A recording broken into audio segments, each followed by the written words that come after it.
श्रीगुरुभ्यो नमः। हरि ओम्। आपादमौलिपर्यन्तं गुरूणाम् आकृतिं स्मरेत्। तेन विघ्नाः प्रणश्यन्ति सिद्ध्यन्ति च मनोरथाः। अस्मद्गुरुसमारम्भां टीकाकृत्पादमध्यमाम् श्रीमदाचार्यपर्यन्तां वन्दे गुरुपरम्पराम्। वेदव्यासगुणावास विद्याधीशसतां वश माम्याशं गतक्लेशं कुर्वनाशं हरेशम्। लक्ष्मीनारायणं नत्वा पूर्णबोधान् कुरूनपि कुर्मः श्रीकृष्णगीतायाः भाष्यात्युक्तार्थसङ्ग्रहम्। धर्मक्षेत्रे कुरुक्षेत्रे समवेतायुत्सवः। मामकाः पाण्डवाश्चैव कुर्वत सञ्जय। अशोच्यानन्वशोचस्त्वं प्रज्ञावादांश्च भाषसे। गतासून् अगतासूंश्च नानुशोचन्ति पण्डिताः। श्रीगुरुभ्यो नमः। हरि ओम्। ಭಗವಂತನ ಶ್ರೀಹರಿಯ ಸೇವೆಯನ್ನು ಮಾಡುವುದಷ್ಟೇ ದೊಡ್ಡದಲ್ಲ, ಆ ಸೇವೆಯನ್ನು ವಿಧಿಪೂರ್ವಕವಾಗಿ ಮಾಡುವುದು ಮುಖ್ಯ. ನಮಗೆ ವಿಧಿ ಗೊತ್ತಿಲ್ಲ ಅಂತಂದರೆ ಶಾಸ್ತ್ರದಿಂದಾಗಿ ಅದನ್ನು ತಿಳ್ಕೊಳ್ಳೋದು ಮುಖ್ಯ. ಆದ್ದರಿಂದ ನಾವು ಯಾವುದನ್ನಾದರೂ ಮಾಡಬೇಕು ಅಥವಾ ಮಾಡಬಾರದು ಅನ್ನೋದರ ನಿರ್ಣಯಕ್ಕೆ ನಮ್ಮ ಮನಸ್ಥಿತಿ ಮಾನದಂಡ ಅಲ್ಲ. ಅದಕ್ಕೆ ಮಾನದಂಡ ಶಾಸ್ತ್ರ. ತಸ್ಮಾತ್ ಶಾಸ್ತ್ರಂ ಪ್ರಮಾಣಂತೆ ಕಾರ್ಯ ವ್ಯವಸ್ಥಿತವು. ಶ್ರೀಹರಿಯ ಉದ್ಘೋಷ ಇದು. ನಮಗಿದು ಮಾಡಬೇಕನ್ಸಿದೆ, ಅನಿಸಿದೆ, ಹಾಗಾಗಿ ಮಾಡ್ತೀವಿ. ಮಾಡಬಹುದು, ಆದರೆ ಮಾಡಿದ್ದು ಭಗವತ್ ಪ್ರಿಯ ಆಗತ್ತೆ ಅನ್ನೋದು ಖಾತ್ರಿ ಇರೋಲ್ಲ. ಅಷ್ಟೇ ವ್ಯತ್ಯಾಸ. ಅದಕ್ಕೋಸ್ಕರವಾಗಿ ಶಾಸ್ತ್ರ ವಿಧಾನೋಕ್ತಂ ಜ್ಞಾತ್ವಾ ಕರ್ಮ ಕರ್ತುಮಿಹಾರ್ಹಸಿ. ಶಾಸ್ತ್ರ ವಿಧಾನವನ್ನ ಅಲ್ಲಿ ಹೇಳಿದ್ದ ಪ್ರತಿಯೊಂದು ಅಂಶವನ್ನು ಯಥಾಯೋಗ್ಯವಾಗಿ ಜ್ಞಾತ್ವಾ ತಿಳಿದು ಕರ್ಮ ಕರ್ತುಮಿಹಾರ್ಹಸಿ, ಕರ್ಮವನ್ನು ಮಾಡಲಿಕ್ಕೆ ನೀನು ಅರ್ಹನಾಗ್ತೀಯ. ಅಂದರೆ ಪರಮಾತ್ಮ ಇಲ್ಲಿ ಶಾಸ್ತ್ರ ವಿಧಿಗಳನ್ನು ಚೆನ್ನಾಗಿ ತಿಳ್ಕೊಳ್ಳತಕ್ಕದ್ದು ಮನುಷ್ಯ ಅಂತ ಹೇಳ್ತಾ ಇದ್ದಾರೆ. ತಿಳಿದು ಕೆಲಸವನ್ನು ಮಾಡುವುದು. ಉಪನಿಷತ್ತುಗಳಲ್ಲೂ ಇದೇ ಮಾತೇ ಹೇಳೋದು. ಯದೇವ ವಿದ್ಯೆಯ ಕರೋತಿ ಶ್ರದ್ಧೆಯೋಪನಿಷದ ತದೇವ ವೀರ್ಯವತ್ತರಂ ಭವತಿ. ಯಾವುದನ್ನ ತಿಳಿದು ಮಾಡ್ತಾನೋ, ಶ್ರದ್ಧೆಯಿಂದ ಮಾಡ್ತಾನೋ, ಇವೆರಡೂ ಬಹಳ ಮುಖ್ಯವಾದ ಅಂಶ. ಜೊತೆಗೆ ತನಗೆ ಯೋಗ್ಯವಾದದ್ದು ಯಾರು ಮಾಡ್ತಾನೋ, ಉಪನಿಷದ ಅಂತಂದ್ರೆ ಸ್ವಯೋಗ್ಯ ಅಂತ ಅರ್ಥ ಬರೀತಾರೆ ಖಂಡಾಂತದಲ್ಲಿ ಮಧ್ವಾಚಾರ್ಯರು. ಈ ಮೂರು ಅಂಶದಿಂದ ಕೂಡಿದಂತಹ ಸತ್ಕರ್ಮ ಅದು ವೀರ್ಯವತ್ತರಂ ಭವತಿ, ಉತ್ಕೃಷ್ಟ ಫಲಪ್ರದವಾಗುತ್ತದೆ. ಅದು ಶಾಸ್ತ್ರಜ್ಞಾನ ಬಹಳ ಮುಖ್ಯ ಅಂತ ಇಲ್ಲಿ ತಿಳಿದಂತಾಯಿತು. ಆದರೆ ಎಷ್ಟೋ ಜನಕ್ಕೆ ಗೊತ್ತೇ ಇರಲ್ಲ, ಏನು ಶಾಸ್ತ್ರ ಇದೆ ಗೊತ್ತಿಲ್ಲ. ಏನು ಕಾರಣಾಂತರದಿಂದ ಅವರಿಗೆ ತಿಳ್ಕೊಳ್ಳೋ ಪ್ರಸಂಗವೂ ಒದಗಿ ಬಂದಿರಲ್ಲ. ಆದರೆ ಇದ್ದ ಅಲ್ಪ ಸ್ವಲ್ಪ ಭಕ್ತಿಯಿಂದ, ಶ್ರದ್ಧೆಯಿಂದ ಪರಮಾತ್ಮನನ್ನ ಪೂಜಿಸೋದು, ಆರಾಧಿಸೋದು, ಭಗವಂತ ಭಕ್ತರನ್ನು ಗೌರವಿಸೋದು ಮಾಡ್ತಾ ಇರ್ತಾರೆ.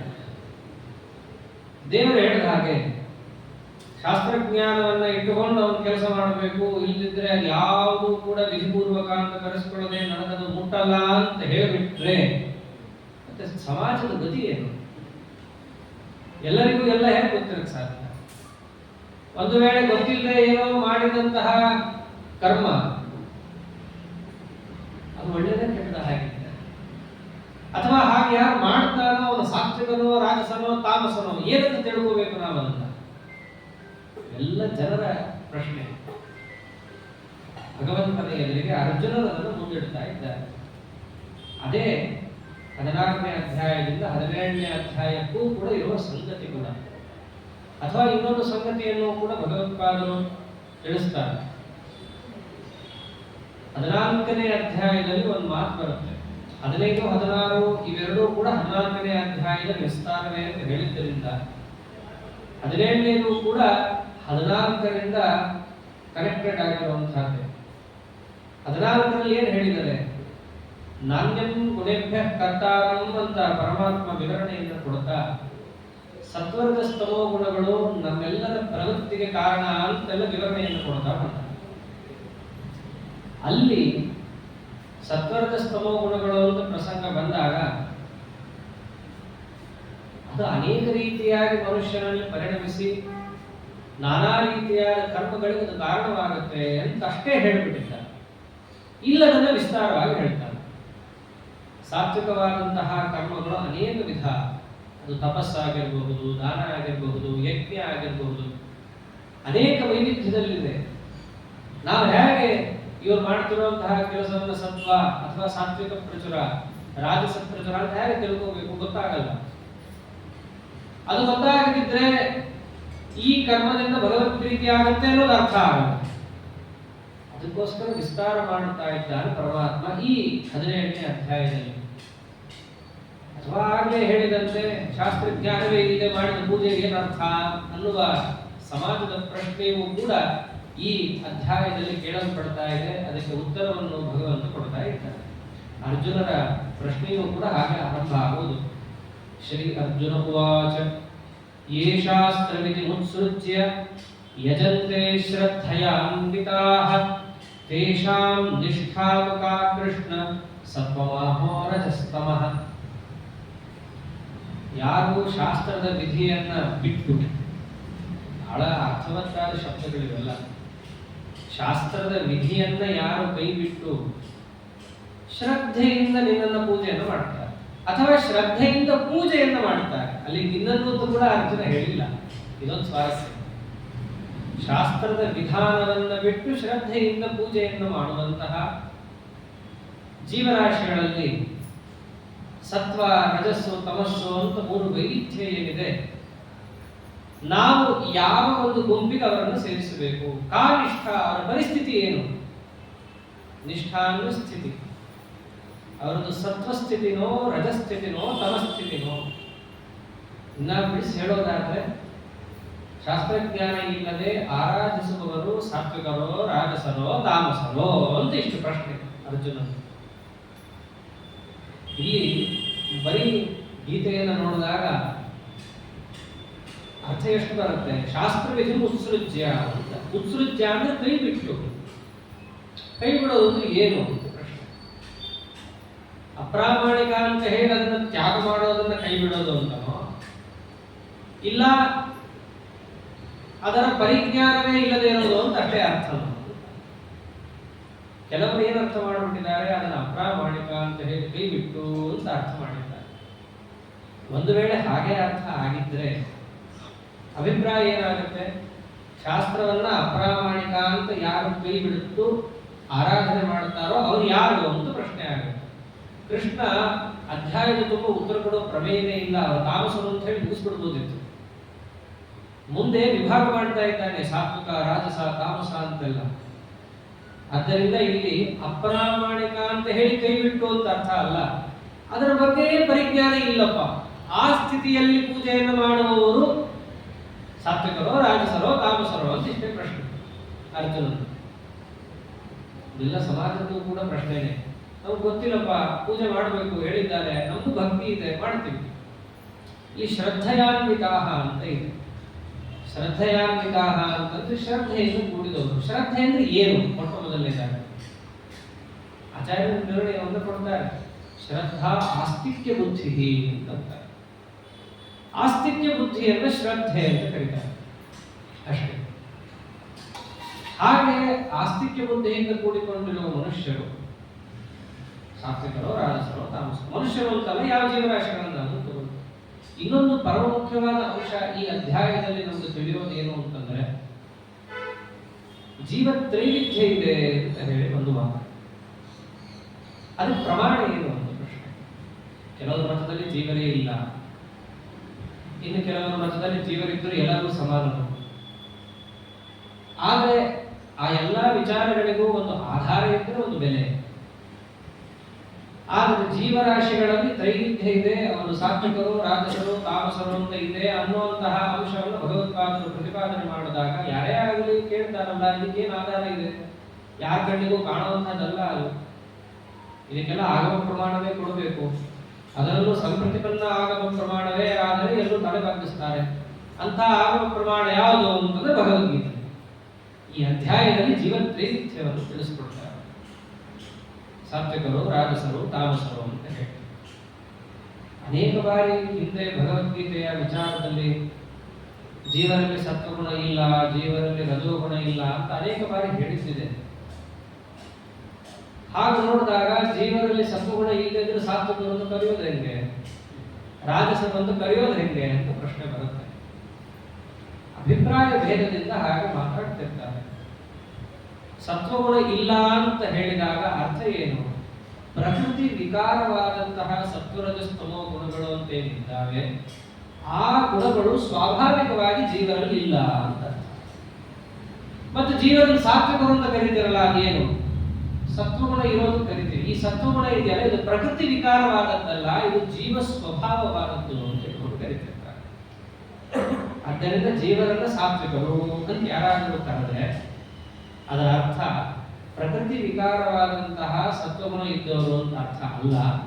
ಮತ್ತೆ ಜೀವ ಸ್ವಭಾವಭೂತವಾದ ಸತ್ವಗುಣ ಉಳ್ಳವರು, ಹಾಗೆ ರಜೋಗುಣ ಉಳ್ಳವರು. ಆ ರಜೋ ಗುಣ ಉಳ್ಳವರು ಅಂತಂದಾಗ ಎಲ್ಲರಿಗೂ ಸಂಶಯ ಬರೋದಿದೆ. ಗುಣ ಅಂತಂದ ತಕ್ಷಣ ಪ್ರಕೃತಿಯ ಸತ್ವದ ಸ್ತವ ಗುಣಗಳೇ ತಲೆಗೆ ಬರುತ್ತೆ ಅಂತ. ವಸ್ತುತಃ ಅದೆಲ್ಲ ಗುಣಗಳಿರೋದಿಲ್ಲಿ ಅಂತಃಕರಣದಲ್ಲಿ.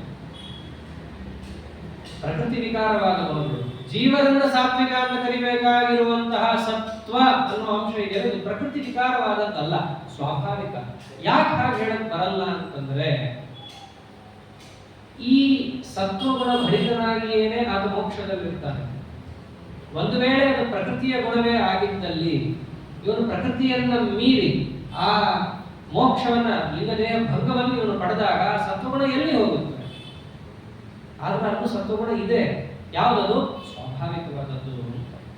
ಆದ್ದರಿಂದ ಹಿಂದೆ ಎಲ್ಲರೂ ಕೂಡ ಈ ಸತ್ವರಜ ಸ್ತಮೋ ಗುಣಗಳು ಜೀವನಿಗೆ ಸ್ವಾಭಾವಿಕವಾಗಿಲ್ಲ ಅಂತ ಎಲ್ಲರೂ ಮಾತು ಬಂದ ಪಕ್ಷದಲ್ಲಿ ಅದಕ್ಕೆ ಅರ್ಥ ಪ್ರಕೃತಿಯ ವಿಕಾರವಾದ ಸತ್ವರಜ ಸ್ತಮೋ ಗುಣಗಳು ಜೀವ ಸ್ವಭಾವ ಅಲ್ಲ ಅಂತ. ಮತ್ತೆ ಸಾತ್ವಿಕ ಅಂತ ಕರೆಯುವಾಗ ಯಾವ ಅರ್ಥದಲ್ಲಿ? ಅವನ ಸ್ವಭಾವಭೂತವಾದ ಸತ್ವ ಅನ್ನುವಂತಹ ಒಂದು ಗುಣ ಇದೆ. ಈ ಅಭಿಪ್ರಾಯದಲ್ಲಿ ಸಾತ್ವಿಕ. ಅದರಲ್ಲಿ ಸತ್ವ ಮಹಾಸತ್ವ ಸೂಕ್ಷ್ಮ ಸತ್ವ ಚತುರ್ಮುಖ. ಆ ಸತ್ವಾಂಶ ಹೆಚ್ಚೆಚ್ಚು ಆಗ್ತಾ ಹೋದಕ್ಕೂ ಸಾತ್ವಿಕೋತ್ತಮರು ಅಂತ ಕರೆಸಿಕೊಳ್ತಾ ಹೋಗ್ತಾರೆ. ಹಾಗೆ ರಾಜಸರು, ಆ ರಾಜಸರಲ್ಲೂ ವೈವಿಧ್ಯ ಉತ್ತಮ ಮಧ್ಯಮ ಅಧಮ, ತಾಮಸರಲ್ಲಂತೂ ಅದೇ ರೀತಿಯಲ್ಲೇ ವೈವಿಧ್ಯಗಳು ಕೂಡ ಬರುತ್ತೆ. ಹೀಗೆ ಏನು ಅರ್ಥವನ್ನ ಸಿದ್ಧಾಂತದಲ್ಲಿ ಪ್ರತಿಪಾದನೆಯನ್ನು ಮಾಡ್ತಾರಲ್ಲ, ಅದಕ್ಕೆಲ್ಲ ಆಧಾರ ಏನು ಅಂತಂದ್ರೆ ಮುಂದೆ ಹೇಳುವಂತಹ ಭಗವಂತನ ವಾಕ್ಯಗಳೇ ಆಧಾರ. ಅರ್ಜುನ ಕೇಳಿದ್ನಲ್ಲ, ಅವರನ್ನ ನಾವು ಯಾರಂತ ಪರಿಗಣಿಸಬೇಕು, ಸಾತ್ವಿಕರೋ ರಾಜಸರೋ ತಾಮಸರೋ ಅಂತ. ಪರಮಾತ್ಮ ಬಹಳ ಬುದ್ಧಿವಂತಿಕೆ ಉತ್ತರ ಕೊಡ್ತಾರೆ ಇಲ್ಲಿ. ಶಾಸ್ತ್ರಜ್ಞಾನ ಇಲ್ಲದೆ ಇರುವ ಪೂಜೆ ಮಾಡುವವರು ಯಾರು? ಪ್ರಶ್ನೆ ಇಷ್ಟ ಆದಾಗ ಶಾಸ್ತ್ರಜ್ಞಾನ ಇಲ್ಲದೆ ಇರುವವರು ಅನ್ನೋ ಅಂಶ 3 ಜನರಲ್ಲೂ ಸಮಾನನೇ. ಸಾತ್ವಿಕರಲ್ಲೂ ಸಮಾನ, ರಾಜಸರಲ್ಲೂ ಸಮಾನ, ತಾಮಸರಲ್ಲೂ ಸಮಾನ. ಹಾಗಾಗಿ ಅಲ್ಲಿ ವೈವಿಧ್ಯದ ಪ್ರಶ್ನೆಯೇ ಇಲ್ಲ. ಮತ್ತೆ ವೈವಿಧ್ಯ ಎಲ್ಲಿ ಬರುತ್ತೆ? ಇಲ್ಲಿ ಶ್ರದ್ಧೆಯಲ್ಲಿ ಬರುತ್ತೆ. ಶಾಸ್ತ್ರಜ್ಞಾನ ಇಲ್ಲದೆ ಶ್ರದ್ಧೆಯಿಂದ ಪೂಜೆ ಮಾಡುವವರು ಅಂತಂದಾಗ ಆ ಶ್ರದ್ಧೆಯ ವೈವಿಧ್ಯದಿಂದ ಜೀವನ ವೈವಿಧ್ಯ ಬರುತ್ತೆ ಅಂತ ಅದೇ ಉತ್ತರ ಕೊಡ್ತಾನೆ ಶ್ರೀ ಭಗವಾನ್ ವಾಚ. ಬರ್ತಾನೆ ಶ್ರೀ ಭಗವಾನುವಾಚ ತ್ರಿವಿಧಾ ಭವತಿ ಶ್ರದ್ಧಾ ದೇಹಿನಾಂ ಸಾ ಸ್ವಭಾವಜ ಸಾತ್ವಿಕಿ ರಾಜಸಿ ಚೈವ ತಾಮಸಿ ಚೇತಿ ತಾಂ ಶೃಣು ಅಂತ ಪ್ರಾರಂಭ ಮಾಡ್ತಾರೆ. ಅರ್ಜುನ, ಶ್ರದ್ಧೆ ಮೂರು ವಿಧ: ಸಾತ್ವಿಕಿ, ರಾಜಸಿ, ತಾಮಸಿ. ಈ ಶ್ರದ್ಧೆಯಲ್ಲೂ ಕೂಡ ಎರಡು ವೈವಿಧ್ಯ ಇದೆ. ಸಂಸಾರ ವ್ಯವಸ್ಥೆಯಲ್ಲಿ ಮನಸ್ಸಿನ ವಿಕಾರಭೂತವಾದಂತಹ ಶ್ರದ್ಧೆ ಒಂದು, ಇನ್ನೊಂದು ಜೀವ ಸ್ವಭಾವದಲ್ಲೇ ಇರುವ ಶ್ರದ್ಧೆ ಅಂತ ಕರೆಸಿಕೊಳ್ಳುತ್ತೆ. ಇಲ್ಲಿ ಪರಮಾತ್ಮ ಯಾವ ಶ್ರದ್ಧೆಯ ವಿಭಾಗವನ್ನು ಮಾಡ್ತಾ ಇದ್ದಾನೆ ಅಂತಂದ್ರೆ ಜೀವ ಸ್ವಭಾವಭೂತವಾದದ್ದು. ಅದಕ್ಕೆ ಯಾವ ಶಬ್ದ ಇಟ್ಟ? ಸ್ವಭಾವಜ ಅಂತ ಶಬ್ದ ಇಟ್ಟ. ಯಾಕೆ ಆ ಶಬ್ದ ಇಟ್ಟ ಅಂತಂದ್ರೆ ಇದರಿಂದ ಹೊರತಾಗ ಇನ್ನೊಂದು ಶ್ರದ್ಧೆ ಇದೆ, ಆ ಶ್ರದ್ಧೆಯನ್ನು ಇಟ್ಕೊಂಡು ನಾನು ಜೀವನ ವಿಭಾಗವನ್ನು ಮಾಡುತ್ತಿಲ್ಲ. ಸ್ವಾಭಾವಿಕವಾಗಿ ಒಂದು ಶ್ರದ್ಧೆಯನ್ನು ಇಟ್ಟುಕೊಂಡು ವಿಭಾಗವನ್ನು ನಾವು ಮಾಡುತ್ತಿರೋದು. ಸರಿ, ನೀನೇನೋ ಶ್ರದ್ಧೆಯಲ್ಲಿ ಮೂರು ವೈವಿಧ್ಯ ಇದೆ ಅಂತಂದಿ. ಶ್ರದ್ಧೆ ಅಂದ್ರೆ ಏನು? ಮೊದಲನೇದಾಗಿ ಶ್ರದ್ಧೆ ಅಂತಂದ್ರೆ ಹಿಂದೆ ಹೇಳಿದ ಆಸ್ತಿಕ್ಯ ಬುದ್ಧಿ. ಸಾತ್ವಿಕ ಶ್ರದ್ಧೆ ಅಂದ್ರೆ ಏನು? ರಾಜಸ ಶ್ರದ್ಧೆ ಅಂದ್ರೆ ಏನು? ತಾಮಸ ಶ್ರದ್ಧೆ ಅಂದ್ರೆ ಏನು? ಎಲ್ಲ ವಿವರಣೆಯನ್ನ ಆಚಾರ್ಯರು ಕೊಡ್ತಾರೆ. ಸಾತ್ವಿಕ ಶ್ರದ್ಧೆ ಅಂತಂದ್ರೆ ಆಸ್ತಿಕ್ಯ ಬುದ್ಧಿ ಎನ್ನುವ ಅಂಶ ಇದೆ, ಅದರ ಹಿಂದೆ ಸಾತ್ವಿಕ ಅಂತಂದ್ರೆ ಇಷ್ಟೇ ಅರ್ಥ: ಶ್ರೀಹರಿ ಸರ್ವೋತ್ತಮ, ರಮಾಬ್ರಹ್ಮಾದಿಗಳು ಅವನ ಪರಿವಾರದಲ್ಲಿ ಸೇರಿದವರು, ರಮಾದೇವಿ ಭಗವಂತನಿಗೆ ಅತ್ಯಂತ ಪ್ರೀತಿಪಾತ್ರಳು, ಅವರ ತರುವಾಯ ಬ್ರಹ್ಮರುದ್ರಾದಿ ದೇವತೆಗಳು ಸಾಧಕರಲ್ಲಿ ಕ್ರಮೇಣ ತಾರತಮ್ಯವನ್ನು ಅವರು ಹೊಂದಿದ್ದಾರೆ. ಹೀಗೆ ತತ್ವಜ್ಞಾನ ಪುರಸ್ಸರವಾದಂತಹ ಆಸ್ತಿಕ್ಯ ಬುದ್ಧಿ, ಶ್ರೀಹರಿ ಎಂಬತಕ್ಕ ವಸ್ತು ಇದೆ ಅಥವಾ ಶ್ರೀಹರಿ ಇದ್ದಾನೆ ಎಂಬತಕ್ಕಂತಹ ಬುದ್ಧಿ ಇದೆಯಲ್ಲ, ಇದು ಸಾತ್ವಿಕ ಶ್ರದ್ಧೆ ಅಂತ ಕರೆಸಿಕೊಳ್ಳುತ್ತೆ. ರಾಜಸ ಶ್ರದ್ಧೆ ಅಂತಂದ್ರೆ ಶ್ರದ್ಧೆ ಅನ್ನೋ ಅಂಶ ಹಾಗೆ ಇರುತ್ತೆ. ರಾಜಸತ್ವ ಅಂತಂದ್ರೆ ಏನು? ಶ್ರೀಹರಿ ಸರ್ವೋತ್ತಮನೋ ಇಲ್ವೋ ಅನ್ನೋ ಅಂಶದಲ್ಲಿ ಸಂದೇಹ. ಅಷ್ಟೇ ಅಲ್ಲ, ಬೇರೆ ದೇವತೆಗಳು ಇದ್ದಾರೆ ಇಲ್ಲ ಅನ್ನೋದ್ರ ಸಂದೇಹ ಇಲ್ಲ. ದೇವತೆಗಳೆಲ್ಲ ಇದ್ದಾರೆ, ಆದ್ರೆ ತಾರತಮ್ಯದಲ್ಲಿ ಅವರಿಗೆ ನಿಶ್ಚಯ ಇಲ್ಲ. ಅಂದ್ರೆ ನಾರಾಯಣ ಇದ್ದಾನೆ, ಲಕ್ಷ್ಮೀದೇವಿ ಇದ್ದಾಳೆ, ಎಲ್ಲ ಬ್ರಹ್ಮ, ಇಂದ್ರ, ರುದ್ರ, ಚಂದ್ರ, ಸೂರ್ಯ ಎಲ್ಲ ದೇವತೆಗಳು ಇದ್ದಾರೆ. ತಾರತಮ್ಯ ಇಲ್ಲ, ನಿಶ್ಚಯ ಇಲ್ಲ ಅಥವಾ ಇಲ್ಲ ಅಂತಲೇ ವಾದಿಸೋದು. ಅಷ್ಟೇ ಅಲ್ಲ, ಶ್ರೀಹರಿಯ ವಿಚಾರವನ್ನ ಎಲ್ಲಾ ಕಡೆ ಕೇಳಿದಾಗ ಇವರು ಸರ್ವೋತ್ತಮನೂ ಇಲ್ವೋ ಅನ್ನೋ ಸಂದೇಹದಲ್ಲಿ ಇರ್ತಾರೆ ಹೊರತು ಹರಿಸರ್ವೋತ್ತಮತ್ವ ನಿಶ್ಚಯ ಇಲ್ಲದೆ ಹರಿಯನ್ನ ಯಾರು ಅಸ್ತಿ ಅಂತ ನಂಬುತ್ತಾನೋ ಅವನು ರಾಜಸ ಶ್ರದ್ಧೆ ಉಳ್ಳವನು. ತಾಮಸ ಶ್ರದ್ಧೆ ಅಂದ್ರೆ ಎಲ್ಲರಿಗೂ ಇದಾಗಲೇ ಅರ್ಥ ಆಗಿರುತ್ತೆ, ಎಲ್ಲ ಸಂಪೂರ್ಣ ಉಲ್ಟ. ಹರಿ ಇದ್ದಾನೆ, ಆದ್ರೆ ಸರ್ವೋತ್ತಮನೋ ಇಲ್ವೋ ಅನ್ನೋ ಸಂದೇಹದಲ್ಲ, ಅವನು ಸರ್ವೋತ್ತಮನಲ್ಲ ಅಂತಾರೆ ಅವರು ಒಪ್ಕೋತಿರ್ತಾರೆ. ಬಹಳ ಚೆನ್ನಾಗಿದೆ. ಒಬ್ಬ ಸರ್ವೋತ್ತಮ, ಇನ್ನೊಬ್ಬರು ಸರ್ವೋತ್ತಮನೋ ಅಲ್ವೋ, ಮೂರನೆಯವರು ಸರ್ವೋತ್ತಮನಲ್ಲ. ಜೊತೆಗಂತೂ ತಾರತಮ್ಯದಲ್ಲಿ ಹಿಂದಿನವರು ದೇವತೆಗಳನ್ನು ಒಪ್ಪಿ ತಾರತಮ್ಯದ ವಿಚಾರದಲ್ಲಿ ಔದಾಸೀನ್ಯನೋ ಕೈಬಿಟ್ಟಿದ್ದು, ಆದರೆ ಇವರು ತದ್ವಿರುದ್ಧ ಹರಿ ಸರ್ವೋತ್ತಮ ಅಂತೂ ಅಲ್ಲ ಅಂದ್ರೆ ಮತ್ತಿನ್ಯಾರನ್ನೋ ಆ ಜಗದಲ್ಲಿ ಕೂಡಿಸಿ ಮಿಕ್ಕೆಲ್ಲ ದೇವತೆಗಳ ವಿಚಾರವನ್ನು ಹೇಳೋದು ಅಥವಾ ದೇವತೆಗಳ ಅಸ್ತಿತ್ವದ ವಿಚಾರದಲ್ಲೇ ಸಂಶಯ ಪಡೋದು, ಇವೆಲ್ಲ ಆಗ್ತದೆ. ಪೂರ್ಣ ವಿಪರೀತ ನಿಶ್ಚಯ. ಹೀಗೆ ಯಾರು ಆಸ್ತಿಕ್ಯ ಬುದ್ಧಿಯನ್ನು ಹೊಂದಿರ್ತಾರೋ ಅವರಿಗೆ ತಾಮಸ ಶ್ರದ್ಧೆ ಅಂತ ಕರೀತಾರೆ. ಈ ರೀತಿಯಾಗಿ ಶ್ರದ್ಧೆಯ ವೈವಿಧ್ಯ ಇದೆ. ಕೃಷ್ಣ, ನಾ ಕೇಳಿದ್ದೇನು, ನೀವು ಹೇಳುತ್ತಿರೋದೇನು? ಶಾಸ್ತ್ರಜ್ಞಾನ ಇಲ್ಲದೆ ಶ್ರದ್ಧೆಯಿಂದ ಪೂಜೆ ಮಾಡುವವರು ಯಾವ ಲಿಸ್ಟಿಗೆ ಸೇರ್ತಾರೆ ಅಂತ ಕೇಳಿದ್ರೆ ನೀನು ಸಾತ್ವಿಕ ಶ್ರದ್ಧೆ, ರಾಜಸ ಶ್ರದ್ಧೆ, ತಾಮಸ ಶ್ರದ್ಧೆ ಅಂದ್ರೆ ಅರ್ಥ ಹೇಳ್ಬಿಡ್ತೀನಿ. ನನ್ನ ಪ್ರಶ್ನೆಗೆ ಏನು ಉತ್ತರ ಬಂತು? ಅದಕ್ಕೆ ಉತ್ತರ ಕೊಟ್ಟ ಪರಮಾತ್ಮ ಮುಂದಿನ ಶ್ಲೋಕದಲ್ಲ. ನೋಡು, ಮುಂದಿನ ವಿಚಾರಕ್ಕೆ ಸರಿಯಾಗಿ ಅನುಗುಣವಾಗಿ ಕೆಲವೊಂದು ವಿಚಾರ ಪ್ರತಿಪಾದನೆ ಮಾಡಬೇಕಾಗುತ್ತೆ. ಅವರು ಯಾವ ಗುಂಪಿಗೆ ಸೇರ್ತಾರೆ ಅಂತ ಪ್ರಶ್ನೆ ಬಂದಾಗ ಆ ಗುಂಪು ಯಾತಕ್ಕಾಗಿ ಬಂತು ಅಂತ ಹೇಳಿದ್ರೆ ಒಂದು ಸ್ವಾರಸ್ಯ ಇರುತ್ತೆ. ಅದಕ್ಕೋಸ್ಕರ ಶ್ರದ್ಧೆಯ ವಿಭಾಗವನ್ನು ಪರಮಾತ್ಮ ಮಾಡಿ ತೋರಿಸಿ ಈಗ ನಿನ್ನ ಪ್ರಶ್ನೆಗೆ ಉತ್ತರ ಕೊಡ್ತೀನಿ, ಯಾವ ಪರಿಸ್ಥಿತಿ ಆ ಜೀವನದ್ದು ಅಂತ ಹೇಳಿ ಅದನ್ನು ತೋರಿಸ್ತಾ, ಸತ್ವಾನುರೂಪ ಸರ್ವಸ್ಯ ಶ್ರದ್ಧಾ ಭವತಿ ಭಾರತ ಶ್ರದ್ಧಾ ಮಯೋಯಂ ಪುರುಷಃ ಯೋ ಯಚ್ಛ್ರದ್ಧಸ್ಸ ಏವ ಸಹ. ಬಹಳ ಪರಮಾತ್ಮನ ನೇರವಾದ ಮಾತು. ಸತ್ವಾನುರೂಪ ಸರ್ವಸ್ಯ ಶ್ರದ್ಧಾ ಭವತಿ. ಜೀವನ ಸ್ವಭಾವಕ್ಕನುಗುಣವಾಗಿ ಶ್ರದ್ಧೆಗಳು ಬರುತ್ತದೆ. ಸತ್ವ ಅಂದ್ರೆ ಈ ಜೀವ ಅಂತ ಹೊರತು ಸತ್ವ ಗುಣ ಅಂತ ಅಲ್ಲ. ಶ್ಲೋಕದಲ್ಲಿ ಜೀವನ ಸ್ವಭಾವ ಹೇಗಿರುತ್ತೋ ಅದಕ್ಕೆ ತಕ್ಕಂತೆ ಅವರಿಗೆ ಶ್ರದ್ಧೆ ಎಂಬುದು ಮೂಡುತ್ತೆ. ಇದು ಸ್ವಾಭಾವಿಕ ಶ್ರದ್ಧೆಯ ವಿಚಾರ ಆಗ್ತಾ ಇರೋದು. ಈ ಜೀವ ಇದ್ದಾನಲ್ಲ, ಹೇಗಿರ್ತಾನೆ ನೀವು? ಶ್ರದ್ಧಾಮಯೋಯಂ ಪುರುಷಃ. ಎಲ್ಲ ಜೀವರಾಶಿಗಳಿಗೂ ಒಂದಲ್ಲ ಒಂದು ರೀತಿಯಾದ ಶ್ರದ್ಧೆ ತುಂಬಿಕೊಂಡು ಇದ್ದೇ ಇರುತ್ತೆ. ಯಾರಿಗೆ ಯಾವ ರೀತಿಯಾದ ಶ್ರದ್ಧೆ ಸ್ವಾಭಾವಿಕವಾಗಿದೆಯೋ ಆ ಜೀವನನ್ನ ಆ ರೀತಿಯಾದಂಥವನು ಅಂತ ಗುರುತಿಸು. ಯಹ ಯತ್ ಶ್ರದ್ಧಃ ಸ ಏವ ಸಹ. ಯಾವ ಜೀವರಾಶಿ ಯಾವ ಶ್ರದ್ಧೆಯನ್ನು ಹೊಂದಿರ್ತಾನೋ ಆ ಶ್ರದ್ಧೆ ಅನುಸಾರವಾಗಿ ಆ ಜೀವನವನ್ನು ಸಾತ್ವಿಕನೋ ರಾಜಸನೋ ತಾಮಸನೋ ಅಂತ ನಿರ್ಣಯ ಮಾಡಿಕೋ. ಆದ್ದರಿಂದ ಜೀವರಾಶಿಗಳಲ್ಲಿ ತ್ರೈವಿಧ್ಯ ಇದೆ ಅಂತ ಹೇಳಿ ಭಗವತ್ಪಾದರು ತಮ್ಮ ಬುದ್ಧಿಯಿಂದ ಕಲ್ಪಿಸಿದ್ದಲ್ಲ.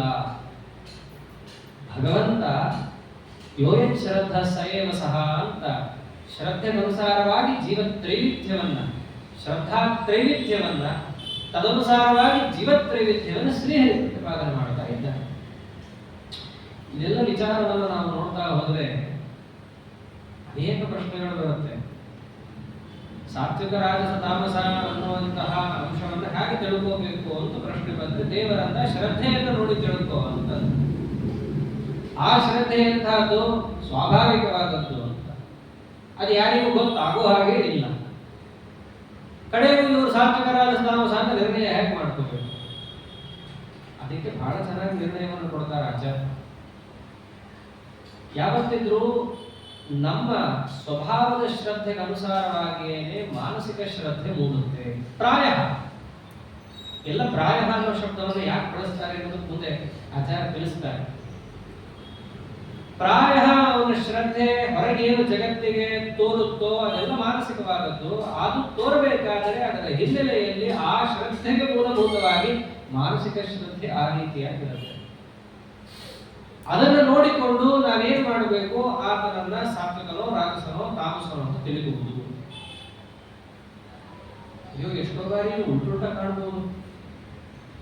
ಒಳಗಿಂದ ಅವನು ಸಾತ್ವಿಕನೇ ಇರಬಹುದು, ಪರಿಸರದ ಪ್ರಭಾವದಿಂದಾಗಿ ದುಷ್ಟರ ಕೂಟದಲ್ಲೇ ಇದ್ದ ಅಂತಂದ್ರೆ ಅವರ ಸಹವಾಸ ದೋಷದಿಂದ ಅವನಿಗೆ ಆ ರೀತಿಯಾದಂತಹ ಶ್ರದ್ಧೆಯೇ ಮೂಡಬಹುದು. ನಾವೇನು ತಿಳ್ಕೊಳ್ಳೋದು? ಅಥವಾ ಒಳಗಿಂದ ಹೊಪ್ಪಸೇ ಇದ್ದ, ಸಜ್ಜನರ ಮಧ್ಯದಲ್ಲಿ ಬಿದ್ದುಬಿಟ್ಟಿದ್ದ, ಬಂದು ಅದೇ ವಾಸನೆ ಬೆಳೀತಾ ಇರುತ್ತೆ ಅವನಿಗೆ ಕಡೆ ತನಕ. ಹೆಂಗೆ ನಿರ್ಣಯ ತಗೊಳ್ಳೋದು? ಇಲ್ಲ, ಆಚಾರ್ಯ ಬಹಳ ಚೆನ್ನಾಗಿ ಹೇಳ್ತಾರೆ. ಹೌದು, ಈ ರೀತಿಯಾಗಿ ಇದೆ ಅಂತ. ಹೌದಿದೆ.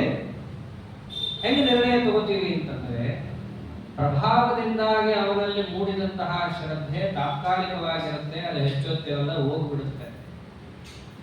ಈ ಹೆಚ್ಚೊತ್ತಿರಲ್ಲ ಅನ್ನೋದಿದೆಯಲ್ಲ, ಅದನ್ನ ನಿರ್ಣಯ ಮಾಡೋದು ಅವರವರ ಕರ್ಮಾನುಸಾರವಾಗಿ ನಾವು ತಿಳ್ಕೋಬಹುದು. ಸಾತ್ವಿಕರೇ ಆಗಿರ್ತಾರೆ. ಎಷ್ಟೋ ಬಾರಿ ಋಷಿಮುನಿಗಳು ಕೋಪ ಮಾಡಿದ್ದೆಲ್ಲ ಇದೆ. ಅಶ್ವತ್ಥಾಮಾಚಾರ್ಯರು ಕೃಷ್ಣನ ಮೇಲೆ ಕೋಪ ಮಾಡಿದ್ದಿದೆ, ಪಾಂಡವರ ಮೇಲೆ ಕೋಪ ಮಾಡಿದ್ದಿದೆ, ಸ್ವೋತ್ತಮರಾದ ಭೀಮಾದಿಗಳ ಮೇಲೆ ಕೋಪ ಮಾಡಿ ಅಪಾಂಡವಾಸ್ತ್ರವನ್ನು ಬಿಟ್ಟಿದ್ದಿದೆ. ಯಾಕೆ ಬಿಟ್ರು? ಅಷ್ಟು ಇಷ್ಟು ಮಹಾಭಾರತ ತಿಳ್ಕೊಂಡವರೇ ನಾವು ಹರಿಸರೋತ್ತಮ ಜೀವೋತ್ತಮ ಅಂತ ಅಂತೀವಿ. ಸಾಕ್ಷಾತ್ ಮಹಂತ ದೇವರ ಅಂಶ ಅವರಿಗೆ ಗೊತ್ತಿಲ್ವಾ? ಕೆಲವೊಂದು ಕರ್ಮ ವಿಶೇಷಗಳು ಅಂತ ಇರುತ್ತೆ. ಅದು ಕಿಂಚಿತ್ ಕ್ಷಣ ಮಾತ್ರದಲ್ಲಿ ಅದನ್ನ ಪರಮಾತ್ಮ ತೋರಿಸಿ ಜಗತ್ತಿಗೆ ಅರ್ಥ ಮಾಡಿಸ್ತಾನೆ. ಕಿಂಚಿತ್ ಅವರಿಗೆ ಬಿಟ್ಟಿಲ್ಲ, ನೀವು ಹುಷಾರಾಗಿರಿ ಅಂತ. ಅದರಿಂದ ಏನಂತ ಅಂತಾರೆ ಆಚಾರ್ಯರು? ಸಾಮಾನ್ಯವಾಗಿ ಔತ್ಸರ್ಗಿಕವಾಗಿ ರೂಲ್ ಎಕ್ಸೆಪ್ಷನ್ ಅಂತಾರಲ್ಲ, ರೂಲ್ ಏನಿದೆ? ಸ್ವಭಾವದ ಶ್ರದ್ಧೆ ಅನುಸಾರವಾಗಿ ಮಾನಸಿಕ ಶ್ರದ್ಧೆ ಇರುತ್ತೆ. ಅದನ್ನು ನೋಡಿಕೊಂಡು ನೀವು ಸಾತ್ವಿಕ ರಾಜಸ ತಾಮಸ ಅಂತ ತಿಳ್ಕೊಳ್ರಿ. ಎಕ್ಸೆಪ್ಷನ್ಸ್ ಇದೆ. ಸಾತ್ವಿಕರೇ ಆಗಿದ್ದು ಪ್ರಭಾವದಿಂದಾಗಿ ತಾಮಸ ಶ್ರದ್ಧೆ ಬೆಳೆದು ಮುಂದೆ ಮಾಡುವಂತಹ ಕೆಲಸಗಳನ್ನ ನೋಡಿಕೊಂಡಷ್ಟೇ ನೀವು ಅದನ್ನ ತಾಮಸ ಅಥವಾ ರಾಜಸ ಸಾತ್ವಿಕ ನಿರ್ಣಯ ಮಾಡಬೇಡ್ರಿ. ಎಕ್ಸೆಪ್ಷನ್ ನ ಪರಮಾತ್ಮ ನೋಡ್ಕೊಳ್ತಾನೆ. ಇವೆಲ್ಲರನ್ನು ನಿರ್ಣಯ ಆಚಾರ್ಯ ಕೊಡ್ತಾರೆ. ಅಷ್ಟೇ ಅಲ್ಲ, ಸಾತ್ವಿಕ ಅಂತ ನಿರ್ಣಯ ಎಷ್ಟೋ ಬಾರಿ ಸಜ್ಜನರೇ ತಪ್ಪಾದ ಕೆಲಸ ಮಾಡ್ಬಿಡ್ತಾರಪ್ಪ. ಯಾವುದೋ ಒಂದು ಮೂಮೆಂಟ್ ಅಲ್ಲಿ ಸರಿ ಮಾಡ್ತಾರೆ, ಯಾವುದೋ ಒಂದು ಮೂಮೆಂಟ್ ತಪ್ಪು ಮಾಡ್ತಾರೆ. ಸರಿ ಮಾಡಿದ್ದನ್ನು ನೋಡಿ ಸಾತ್ವಿಕ ಅನ್ಬೇಕು, ಅಬದ್ಧ ಮಾಡಿದ್ದನ್ನು ನೋಡಿ ತಾಮಸ ಅನ್ಬೇಕು.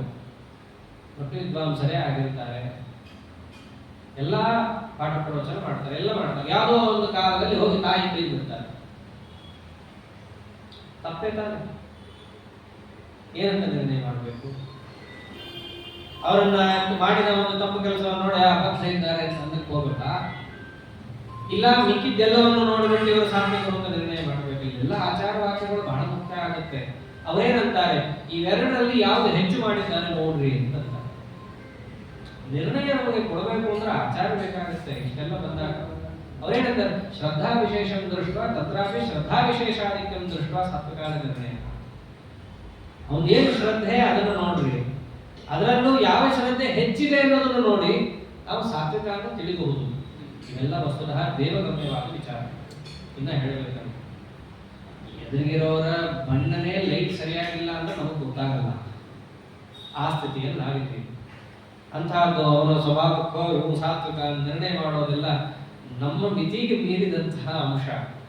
ಆದರೆ ಸಾಮಾನ್ಯವಾಗಿ ಶಾಸ್ತ್ರದಲ್ಲಿ ಹೇಗೆ ತಿಳಿಬಹುದು? ಸಂಪ್ರತಿಬಂಧವಾಗಿ ಜಗತ್ತು ಒಪ್ಪುವಂತಹ ದುರ್ಯೋಧನನ್ನ ತಾಮಸ ಯಾಕೆ ಕರೀಬೇಕು ಪ್ರಶ್ನೆ ಬಂದಾಗ ಶ್ರದ್ಧ ಸಯವಸ ಉತ್ತರ ಕೊಡ್ತಾರೆ.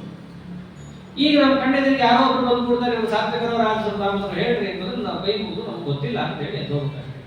ಇದು ಹೊಸ ಪ್ರಾಮಾಣಿಕ ಉತ್ತರ ಇದೆ.